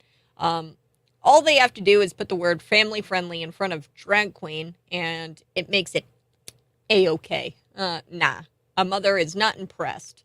And she wanted to know from her school board if they know what the words family friendly actually means. Here we go. I'm going to play the clip here for us. Even if you're watching online, you can watch the mother. Let's take a listen, shall we? That makes a drag show family friendly, because if you follow it to its logical conclusion, you can slap family friendly titles on anything. You can have family friendly gentlemen's clubs, family friendly strip shows, family friendly 50 Shades of Grey read alouds. Will you approve my flyer if I want to host in all the sex secrets of the Kama Sutra for kids and families if it's family friendly? That's my question. Wow. What is it about a grown man, and I honestly, sincerely, as a woman, mean this, what is it about a grown man costumed in a sparkly bra with augmented boobs busting out, a leather miniskirt barely covering his twerking ass with tuck tape on his front while spreading his fish-netted legs as he writhes on the ground, grinding his groin next to a minor, family friendly? You owe us an answer. No. And you don't get to hide by just taking something down off Peachtree and calling it a day. You owe an explanation and an apology. So there you have it, folks. That is the mother. You get the same entertainment at a strip show or a gentleman's club that you get at a drag show. Yet those aren't considered family friendly. Not yet, anyway. I'm sure if parents said that they didn't want their kids going to the jiggy room, 5 different California school boards would make it a requirement to graduate the 8th grade to go into a strip club and watch watch grown men strip. So what this all really boils down to is that teachers unions and school boards, they stuff union shills in there that hate parents. They stuff these school boards full of union shills, and they aren't crazy about kids, but they really hate the parents. They don't really care so much about the kids, but they really don't like you. The more parents get upset about something, the more school boards double down on it just to be spiteful. That's the thing. This is why drag shows have become the focal point of comprehensive sex education, and why comprehensive sex education has become the cornerstone of the progressive agenda. Parents say it's inappropriate and their kids should not be indoctrinated with this garbage, and then the school boards, they come back and they say, screw the kids. And then they cry when parents get angry and run against them. All the more reason I think parents should be spiteful and triple down on both.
Good morning. This is the Morning Buzz. And Oh, man. it's Cigars with Chuck Erickson here on the Morning Buzz. We do it every Friday after the McLean County Board meetings. Chuck Erickson is a McLean County Board member, and we are going to run through what happened at the meeting. Not anything too exciting. Not too exciting. nothing Kind too of an exciting. uneventful meeting. An uneventful meeting. So we'll run through what happened. Although I did have the invocation for this meeting, and I did start out, Dear Heavenly Father, and I ended the prayer in Jesus' name. When I did that a year or so ago, I got a couple letters from some board members. They didn't like that. Oh, wait. So at this meeting, you opened up with prayer? I did the invocation. Oh, wow. Okay, so the invocation has become. It depends who's doing it. It's kind of like whatever people want to do, but it's like, I'm going to pray to Jesus. That's what I pray to, and I'm sorry if that offends you. I'm not trying to offend you. I don't wake up in the morning and say, boy, I wonder how I can offend these people. Yeah. But Yeah. so. Well, and everybody's like, separation of church and state. And it's like, no, I think that's where we've run into some problems. It's okay to have separation of church and state doesn't mean separation from faith, right? If you are a faithful individual and you're serving in government, it doesn't mean that your right to have your religious freedoms ends. It's like if you're because Jewish you serve and in you don't government. want to use the name of Jesus, I don't care. I'm not telling you how to pray. Just I can pray the way I want. So last year when you did that, you got a few letters. Are you expecting some letters this year? I don't know. We'll see. I don't really care anymore. I don't really care anymore. I really don't. Hey. And folks, if you're listening, you can see Chuck and I in studio. Chuck has got a really nice tie on today. He's got a very nice tie on, and we So are the smoking DeSantis event tonight. Yes, he's got a red and blue tie on, and Ron DeSantis is coming to Peoria. Yes. And I've already seen that there's protest plans. So I can't be wait careful. to see him. Yes. Are you scared? I don't even care anymore. You just walk by him and just say, Just walk by him. I'm going to say right now, be careful. These people are crazy. they are crazy. They are crazy. They can get You wild. can't underestimate them. No, you've got to be watching. Yeah, you have to be watching your back a little bit there and it's the Peoria Pride group. So it's just like, I don't know. There's this infamous video, and I don't know if you've seen it, but it's this leftist, and somebody caught her on tape and was videotaping her, and she was going into some protest somewhere, and she's got the cat ears or something. I don't know. Maybe it's like a hat or whatever. I don't know. They wear those pink hats. I don't know what they are or what they mean. Yeah. But she goes into the trunk of her car. Then she takes out an axe. And then somebody's filming, and they caption the film. They go, mostly peaceful protest. I know. She pulls out an axe from the car. I mean, just be Peaceful careful. means we only burned down one building. Just one. Yeah, Just one. We don't use we don't use gasoline. We just use lighter fluid. Right. We use some lighter It's fluid crazy. to It's set the crazy. fires. But he's going to go out and see Ron DeSantis, and he's going to be at the Peoria Civic Center. So are you a Ron DeSantis guy? Yes, I am. I like Ron DeSantis. Mm-hmm. I if I were a betting person in a Republican primary, I don't think Trump will be beat. But on the other hand, I do like Ron DeSantis. So I like, so. Yeah. The Lincoln dinner is tonight. Yeah. Very exciting.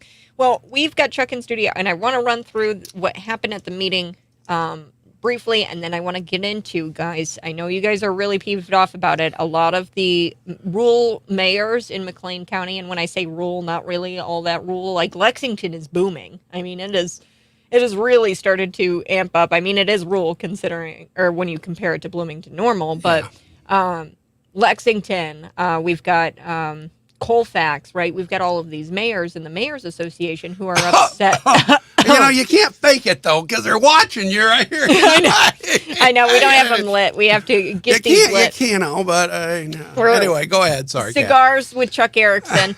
But we have got to talk about Dave Kaler's bill and what it does to the rural people in McLean County. But first, Brant. So Brant gets tax incentives. Why do they deserve that? Well, when a company comes in, sometimes they're competing they're considering other counties to go into. They may be considering other states to go into. Okay.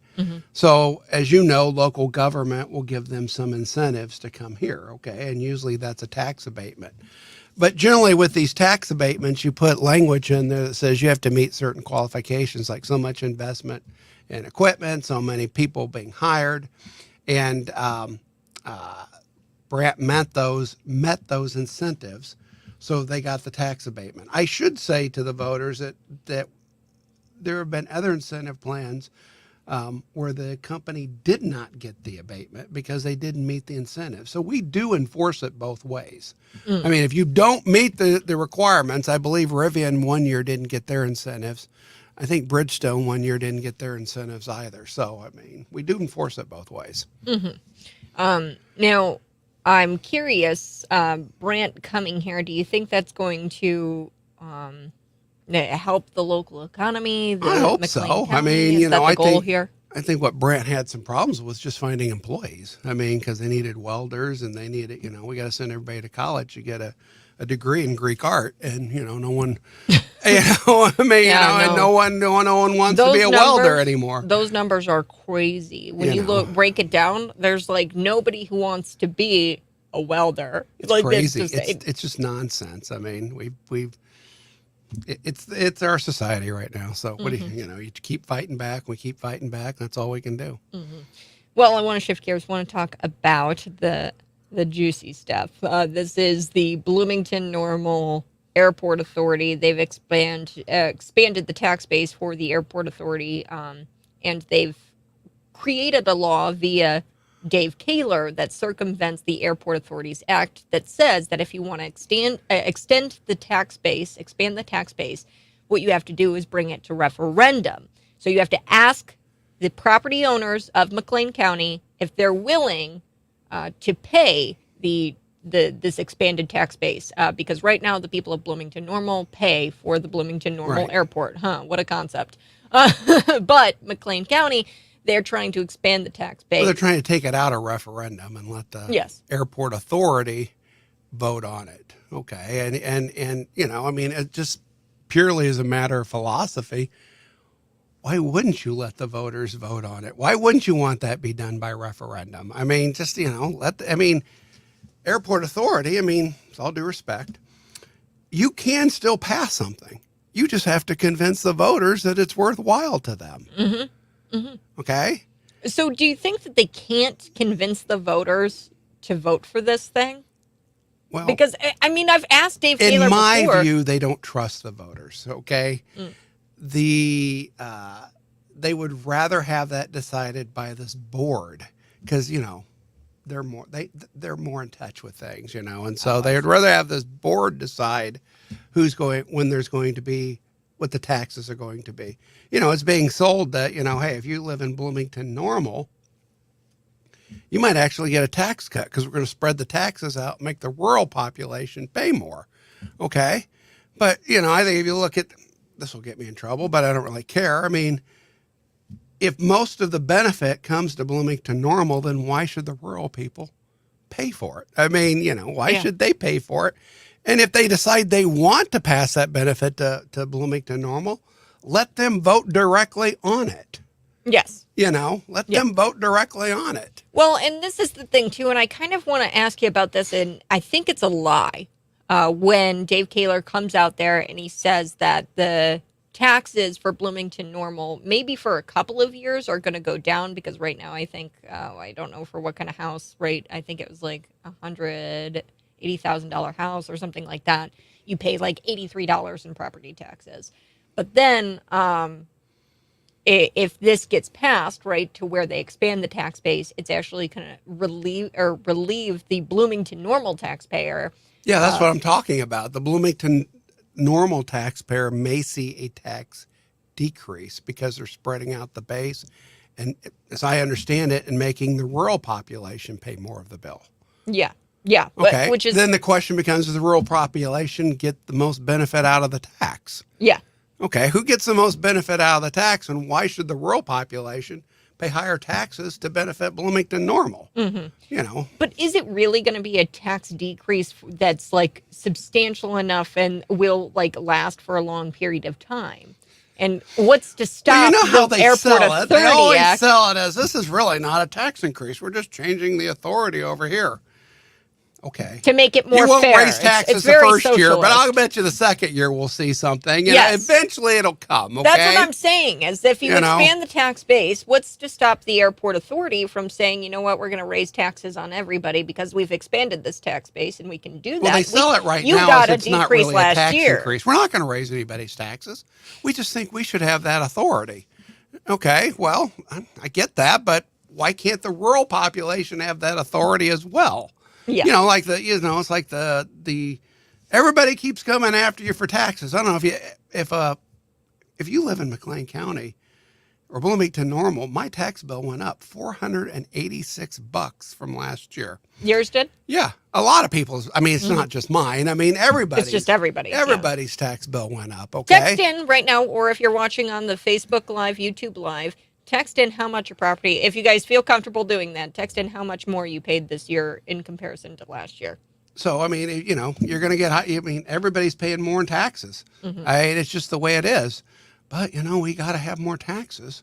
Hey, well, if houses appreciate, your tax revenue to government does grow that way. Mm-hmm. Okay. I mean, it just does naturally. It's hard to explain, but, you know, the McLean County Board, whether you agree with this or not, you know, our budget was 90 some million, you know, about 10 years ago. Now our budget's 130 million, but we've never increased the tax rate. How did we pay for that? Appreciation and property values. I mean, your revenue will grow just naturally that way. Right. Okay. Now, you know, the question becomes, are you letting it grow too fast? You know, because, you know, growth in government should somewhat be somewhere comparable to inflation because you don't want to go too much or you're outgrowing everything. Okay. So your government's growing. You don't want your government to grow. Yes. Okay. I mean, you know, but that's the way it is. We've got to take a break. But the reason why I wanted to bring this up was because the McLean County Board could have and still might be able to. What was presented to the McLean County Board, if you got to go quickly, I'll get on the next segment. It's about a resolution. Okay. It's about a resolution. We've got to take a break. I'll be back on the other side with. Oh, yes. Cigars with Chuck Erickson. It's cigars with Chuck Erickson. These are some Ashtons. These are some Ashtons are the actually best. really yes. nice. I'll be back.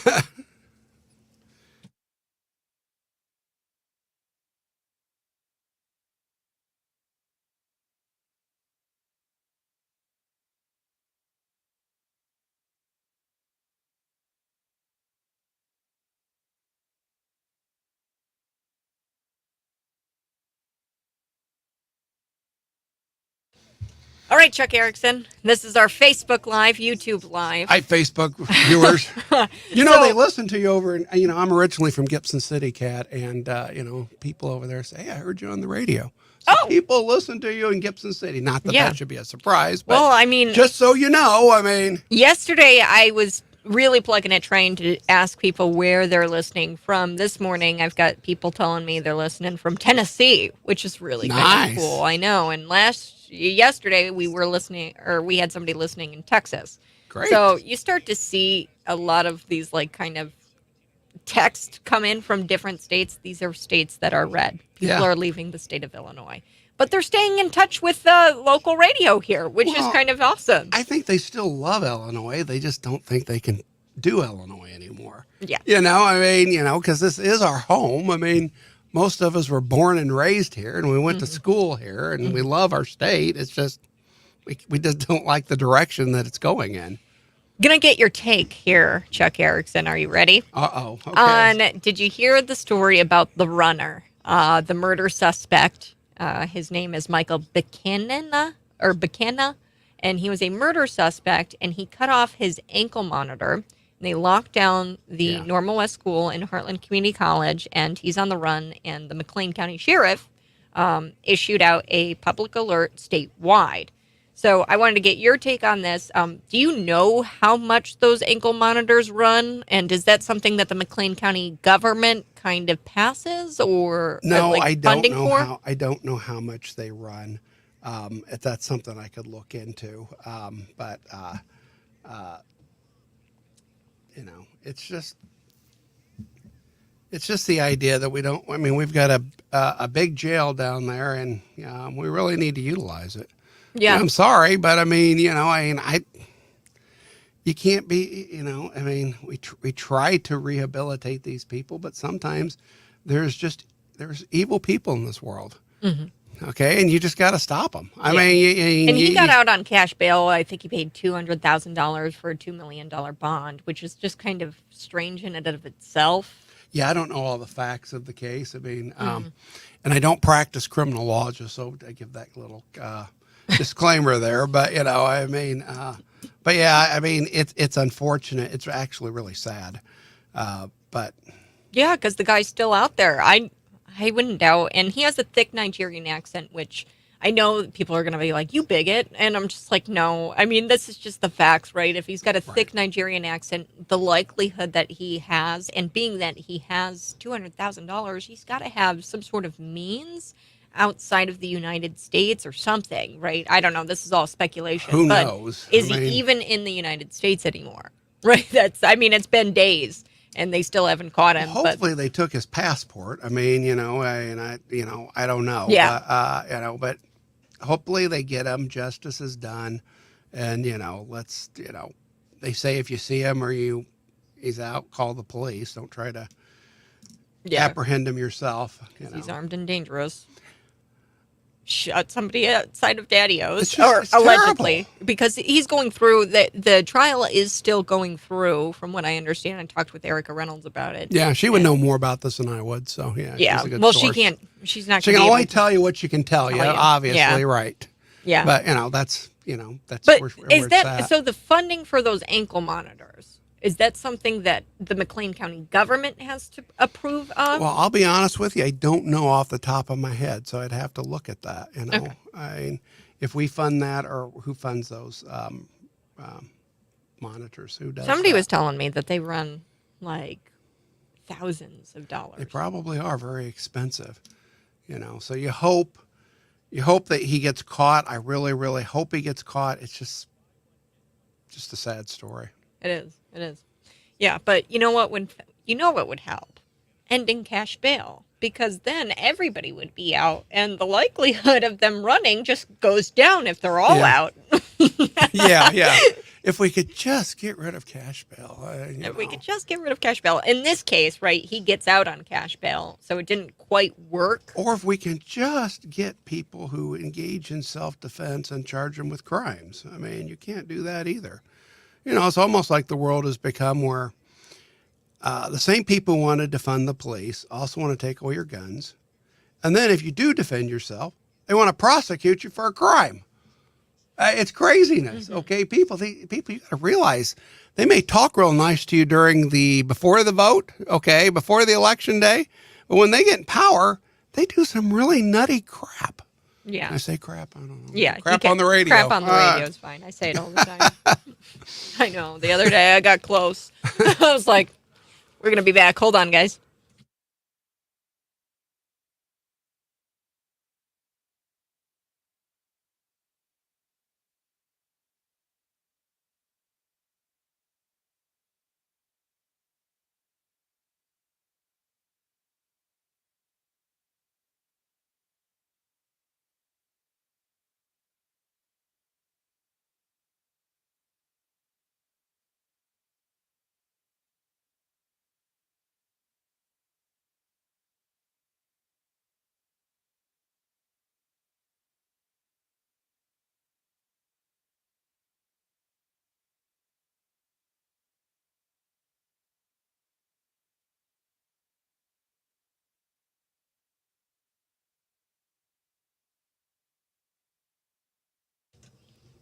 Three zero 451 You can text in, ask me questions. Ask questions of Chuck Erickson. Cigars with Chuck Cigars Erickson. with Chuck Erickson. It's Ashton. a smoke-filled room. We've got our Ashtons here.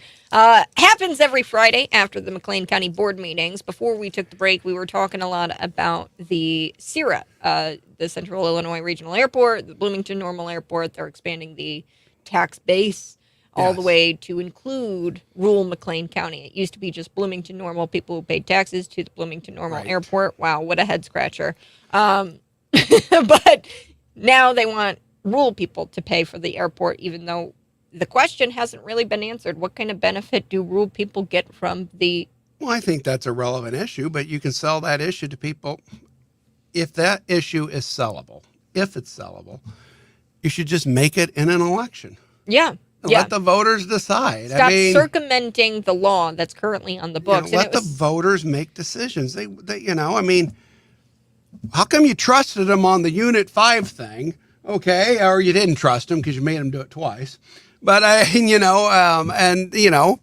but this we can't have by referendum. I thought you guys were the referendum kings. I mean, you just love referendums. Yeah. If you don't get them right, we'll just make you vote on them again. Yeah, right? Exactly. We're just going to make you keep voting on the referendum until you pass what we want, okay? Exactly. If we can't get it passed this time around, we'll just do it again. Well, let's do it again. Come on, people. I know. Get with the program.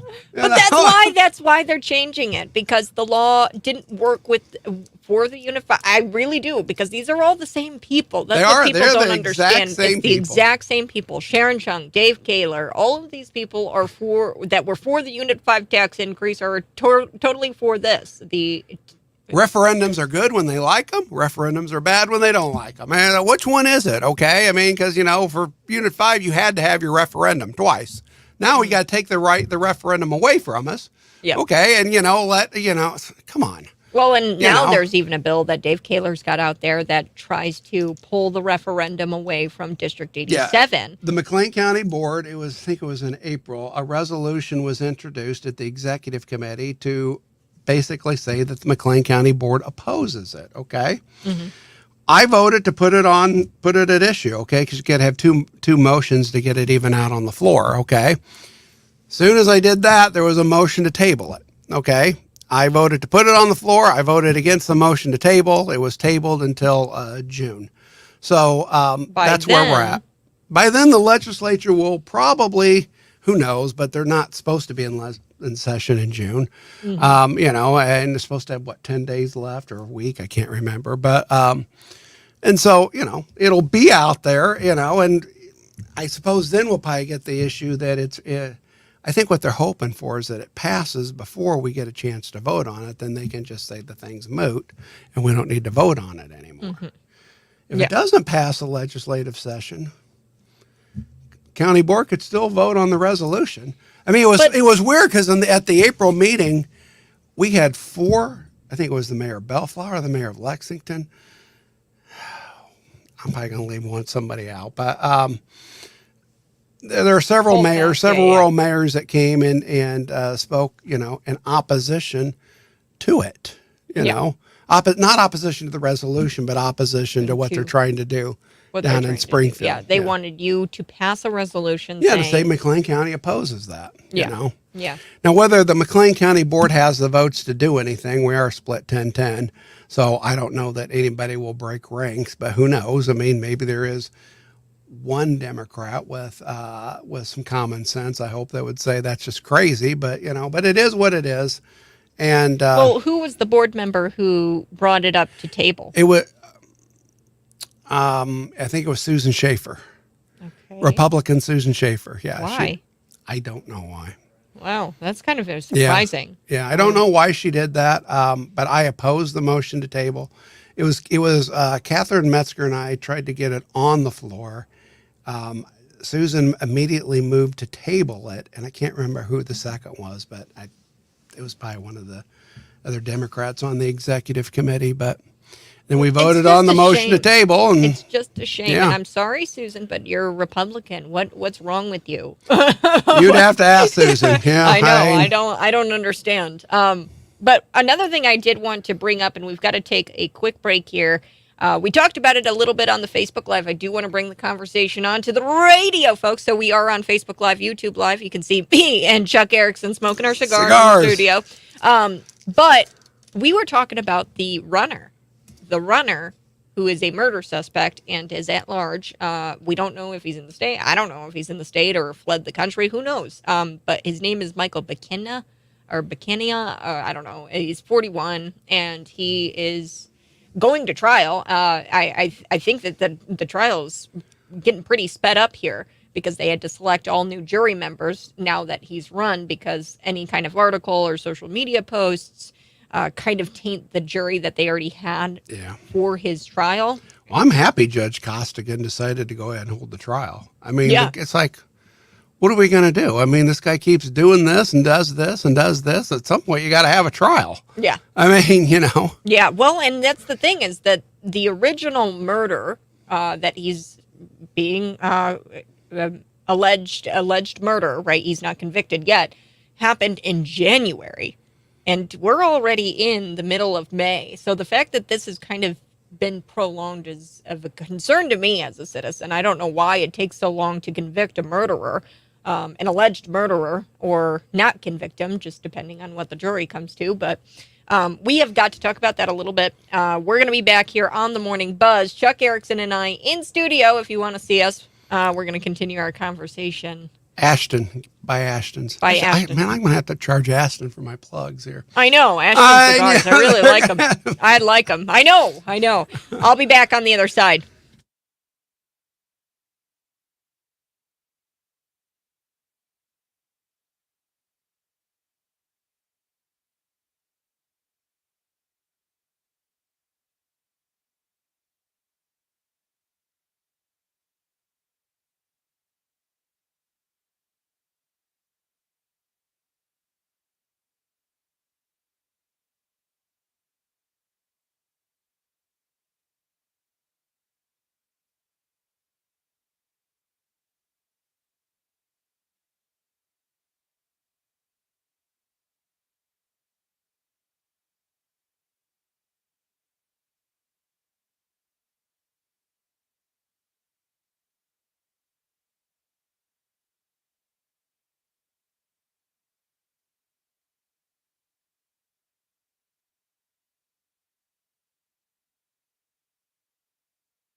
Chuck Erickson joining me here. He's the McLean County board member after the McLean County board meeting. Now, I wanted to get your take on this. I think it's funny. So there's a vegan neighbor. So she is a vegan, and she writes this letter to her neighbor. It happened in Australia. Funny place.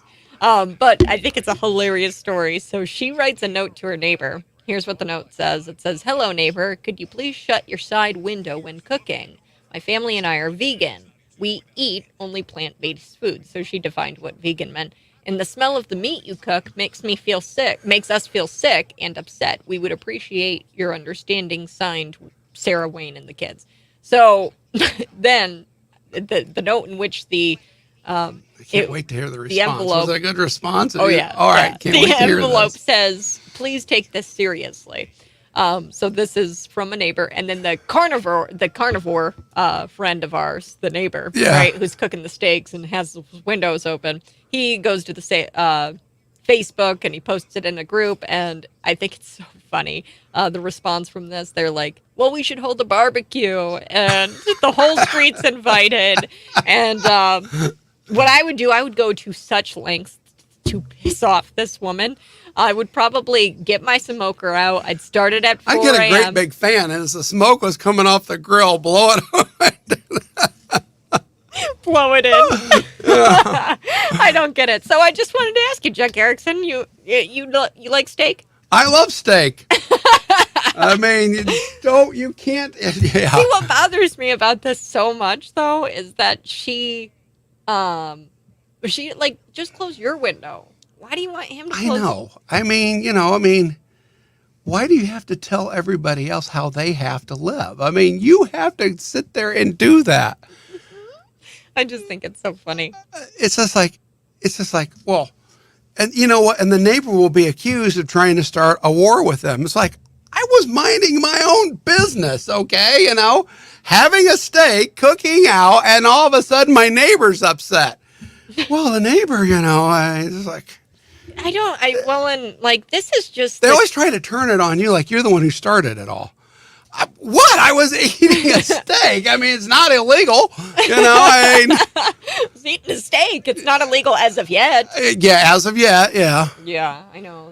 We haven't got to that yet. Well, you know? and here's the thing. It happened in Australia. Here was my reaction to this. I saw this headline and I was like, I bet the government's like knocking down his door and sending him to some sort of plant-based re-education camp or something. Like, you will eat your vegetables. It's like, gosh. I think it's so funny. It's crazy. It's just absolutely crazy. It was a nutty story. We're going to be back here, folks. We're going to be talking a lot about the runner. I figured it's something, and I had a lot of questions, and I didn't know how to. I have to try to obtain that information. Chuck doesn't know how much these ankle monitors are because that was somebody's question. Was okay, how much are these where does that money come from? If we're going to have people skipping out on their trials and they're cutting off their ankle monitors, what if this happens again? And like, is it of concern? Because I've heard they're not cheap, but I don't know. Actually, it's probably pretty Googleable. Just like a basic run. Hang on. Of how much these things cost. Well, I can find out today. GPS monitoring device. It's like I've got to cost. I don't know, because these are probably, the ones that are like on Amazon are obviously not like actually, you know what I mean? So I don't know. Let's go find her ankle bracelet on Amazon, you know? I'm like looking at this. It's a GPS tracking device and it's an ankle monitor, and you can get one on Amazon. There you go. I mean, obviously they've got to be a little bit harder to crack than the ones you can get on Amazon. I bet you can't get the ones. Yeah, that's what it's wild. I was really deeply concerned because it was right by where I live, right there in Northwest Normal. Yeah, that would be concerning. Yeah, because I mean, I run outside. Yeah, and I was like, is he gone? Well, you don't. I mean, you got to be careful. Yeah, because you don't know what you're running by. If he's, well, I don't want to scare people, but I mean, you don't know where this guy might be. Mm-hmm. Hold on, guys. Good morning. It is the morning buzz, and cigars. It's these cigars. It's a smoke-filled room here in the city's 92.9 that we broadcast. studio. It's transparent smoke-filled room. Yes, we broadcast. We broadcast from the smoke-filled room. Yeah. So Chuck Erickson is a McLean County board member, and I wanted to have him in studio today to talk about the runner as well. So this guy, he's a murder suspect, Michael Buchanan. He's like 41 years old, has a thick Nigerian accent, got out on bail. $200,000 is what he paid. He had a $2 million bond that he had to post, and you have to pay 10%. And he cuts off his ankle monitor. He's supposed to go to court that day. He cuts off his ankle monitor. The authorities, they find the ankle monitor, but they don't find the guy. So he's out on run. McLean County Sheriff Matt Lane reached out to him. He said that they issued a statewide public alert. At this point, I mean, it's been, I think, a week almost. I don't know if he's in the state. I don't know if he's, they don't know. I don't know. So it was of great concern to me because he was kind of close to where I'm at. I'm from Northwest Normal, and the Heartland Community College shut down. Normal West, they locked down. And the Normal police were assisting the Bloomington police because it's their case, because what he's originally charged for back in January, he shot somebody outside of Daddy-O's. That's what he's being accused of. Not one, but two people. One person seriously injured. Another person died. So he is being accused of that. And I was curious about the funding here of these ankle monitors and who pays for those. And Chuck Erickson. My hunch is probably the state, but I'd have to look into that. It's probably a state issue because, but I will see what I can find out today and I'll let you know. Yeah. Yeah. Well, and one thing I wanted to ask too was the McLean County Jail, right? I think we need to be putting more and more people in jail who are like this. Well, it's a whole different philosophy here because, you know, I mean, one party doesn't want anybody in jail except supposedly for, you know, I don't know what it is they really want people in jail for, actually. But Yeah. and then you got people like me. It's just like, we built this big jail. Part of the reason we built the big jail was I thought was we could house prisoners from other counties, and they charge them for it. Okay. Oh, wow. I mean, I didn't know that. to me, That's interesting. this is going to make me the cold-hearted guy I really am. But I mean, Oh, let's stop. do it and let's make money off of it. Yeah. I mean, that's what we ought to do. Well, and now what people don't understand is when you make money, you can give more to the prisoners. Now, I've been to the jail, right, and they are taken care of. I'm just saying, right? I mean, there were rooms that I went into that were more technologically advanced. They had TVs and we modernized that jail. I mean, we made it a modern jail. It's not like it's a 1920s jail. I mean, I went in there fully expecting pink floors or what I mean, like the 1970s vibe to a jail. No, it was kind of like Papillon. You probably don't remember that movie. It's not like you're on this French penal colony. I mean, Yep. I went into some of these rooms, and some of them are very, very, and this is what I say, and Chuck, it's not your opinions. These opinions are of my own. Prison is progressive.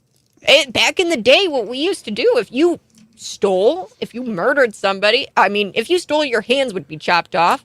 And then if you murdered somebody, there was no question. If you murdered somebody, then your sentence was death. And an eye for an eye, right? That's the way it used to be. I should say, in fairness to Matt Lane, we are trying to get more correctional officers down there. Yes. I mean, just like everybody in every other county, it's just not our county exclusively, or other states. Now Matt won't say this and Erica won't say this, but I will. Because they're going to be more diplomatic about it. But, I think part of the problem is when you demonize police officers and you demonize the profession, it's harder to get people to want to do it. Yeah. So you got to pay them more to do it. You got to make it worthwhile for them to do it. And I love Erica Reynolds, not trying to, but diplomatically, right? There's a problem with filling, and you being an attorney yourself, maybe you can attest to this. We have McLean County Erica Reynolds, the state's attorney here, saying that maybe it's just people, maybe the test is too hard, the bar exam is too hard, and people don't want to be attorneys anymore. What I really think it is that a good attorney, somebody who is a good prosecutor, looks at the writing on the wall and says, I'm not willing to sacrifice my morality and play cutesy time with the defense. Yeah. My job here is to have a balance. I'm supposed to prosecute the crimes, and the defense attorneys are supposed to defend the criminals and keep the civil rights of people intact. And when you blur those lines, that's when complete chaos happens and there's no balance. So we're seeing it in Cook County. 3 high-profile prosecutors have resigned within this year. We're only in May. Right. Within this past year, they've resigned. And they're not getting applications for people to want to be prosecutors in the state of Illinois. It's because you can't be a prosecutor. To have a good system, you do need good criminal defense lawyers. You do, because good criminal defense lawyers keep prosecutors honest. Yes. Okay. They make them prosecute with good evidence. Okay. We're not going to let you prosecute with garbage. But on the other hand, you need good prosecutors who actually want to put the criminal away. And not play cutesy time. Well, he's just misunderstood, or she's misunderstood, Yeah. Well, and I don't think it has anything to do with the criteria of the bar or becoming an attorney. Maybe I'm off on that. You took the bar, right? Yeah, I think Erica's perspective is more that other states have, if they can't pass the Illinois bar, or they don't feel they want to take the Illinois bar, they'll just go to another state with lower requirements, practice law there for 5 years, which you can, and then generally Illinois, I think it's 5, and then Illinois grants reciprocity where you can now come in and practice law in Illinois. Okay. And she's saying, why are we waiting that 5-year period? We're just going to let them come back in anyway. That's that's a good issue. But my thought was always, back in the 70s and the 60s, they were building law school. This will get me in trouble with the bar. So I'll probably get something from the bar association. They were building law schools right and left. They were pumping out lawyers right and left. Okay. Yeah. I mean, Oh, and I see the bar association isn't holding up their end. Well, of the I don't know. I don't want to bargain say the bar association is, but society felt like we needed a lot of lawyers. Well, we had a lot of lawyers, and when you have a lot of lawyers, that drives salaries down. Okay. Whether that's good or bad, you can make a decision. Okay. But the idea was everybody should have access to an attorney. Everybody should have access to an attorney. Well, but you didn't cut the prices of law school. So the prices of law school were going up while the salaries were coming down. So nobody wants. Yeah, so nobody wanted pretty- to, I mean, it's just like, wait a minute, you got to figure that out somewhere. Yeah. I mean, if you're going to go to law school, which is not cheap, No. okay, because I paid off all my student loans about 5 years ago, okay? Dang. If you're going to go to law school, it costs a lot of money. Mm-hmm. And you want to know when you get out on the other side, it was worth your while to do so. Yeah. You know? That's an interesting take. We have got to take a break, but we're going to be back with Chuck Erickson. Cigars with Chuck Erickson. We're having a blast here in studio. There's a couple more things that we want to talk about. Come back on the other side or watch us on Facebook Live. We're going to continue some fun conversations. We do fun stuff off of the air for the live folks. So watch us on Facebook Live and YouTube. Yeah, We'll be right back.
309-451-9299. You can always text in, be a part of the show. Oh, whoa, smoke-filled room. Smoke everywhere. Smoke-filled room.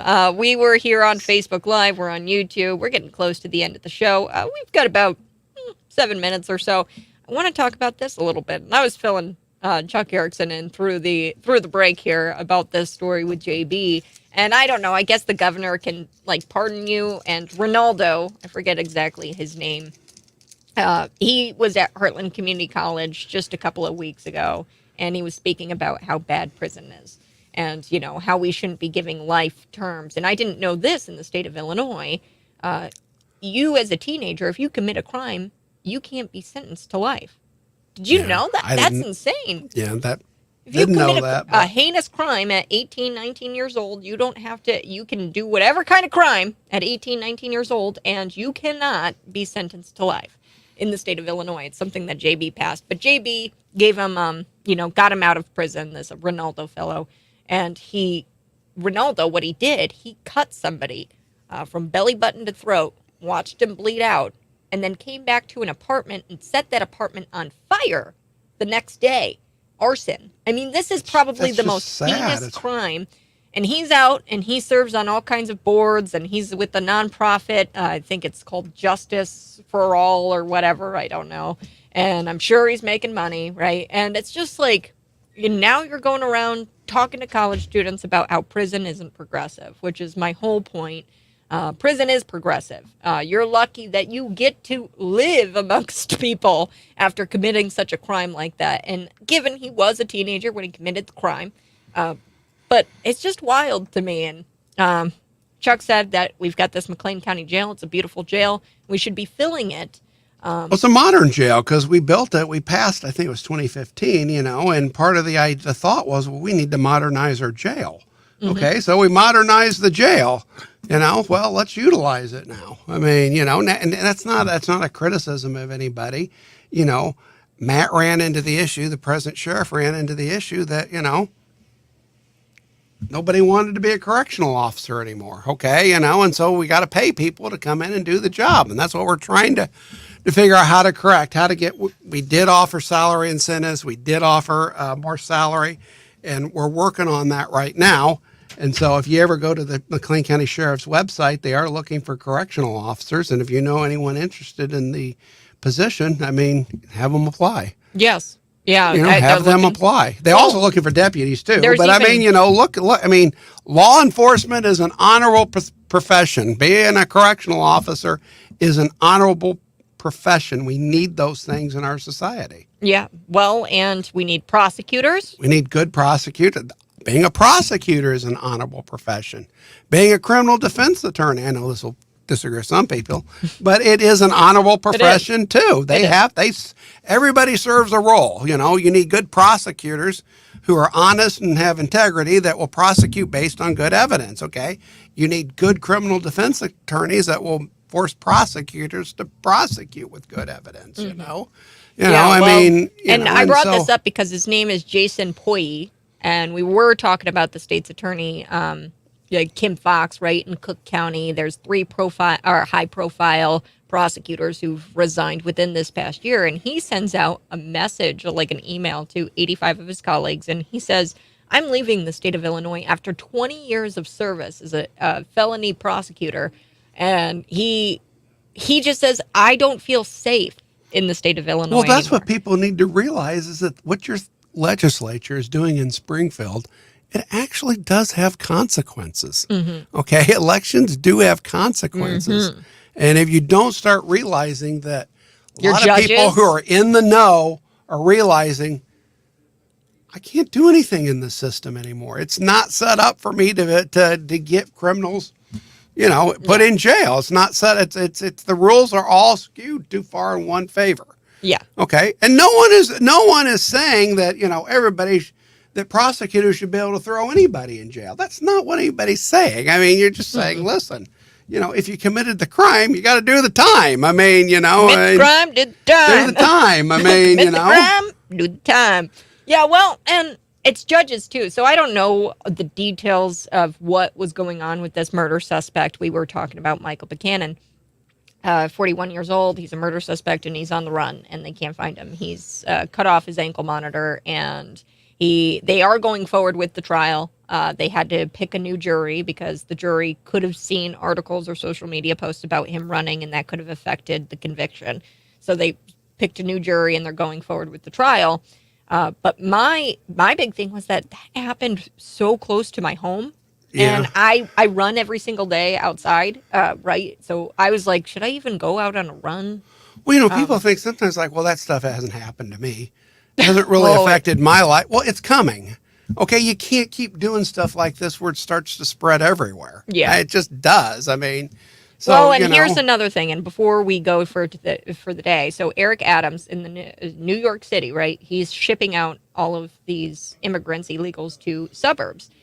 If that happens with Chicago, and she wants to start, Lori Lightfoot or Brandon Johnson wants to ship out illegals, can McLean County have some sort of resolution that says, no, not here? Or could we try to do... I think you could pass a resolution to McLean County, and I think the McLean County Board is split 10-10, so I don't know where that would even go, okay? So, I mean, I'm going to assume that you have 10 members of the McLean County Board. I could be wrong because I don't know what they feel, but... There are 10 Democrats who may feel that's perfectly legit to just let them come here and let's house them here. But it's really, I think, I think it's more your mayor of the town of Normal that might be more, hey, let's have them come on down here, and let's give them a place. And then, it's just like, well, wait a second, okay? This is you were given this example this morning. I think you said, well, if you're really for immigration, just open your door. It's like, well, I can't do that because I don't know who I might be letting in. That's the point. That's the point. That's the point. Well, you're not going to let someone in your house that you don't know who they are. Mm-hmm. So, well, we've got to go, folks. It's a Friday. I'll catch you guys on Monday morning, 6 a.m. to 9 a.m. Thank you, Chuck Erickson. You guys have a great rest of your day. Bye-bye. I love you.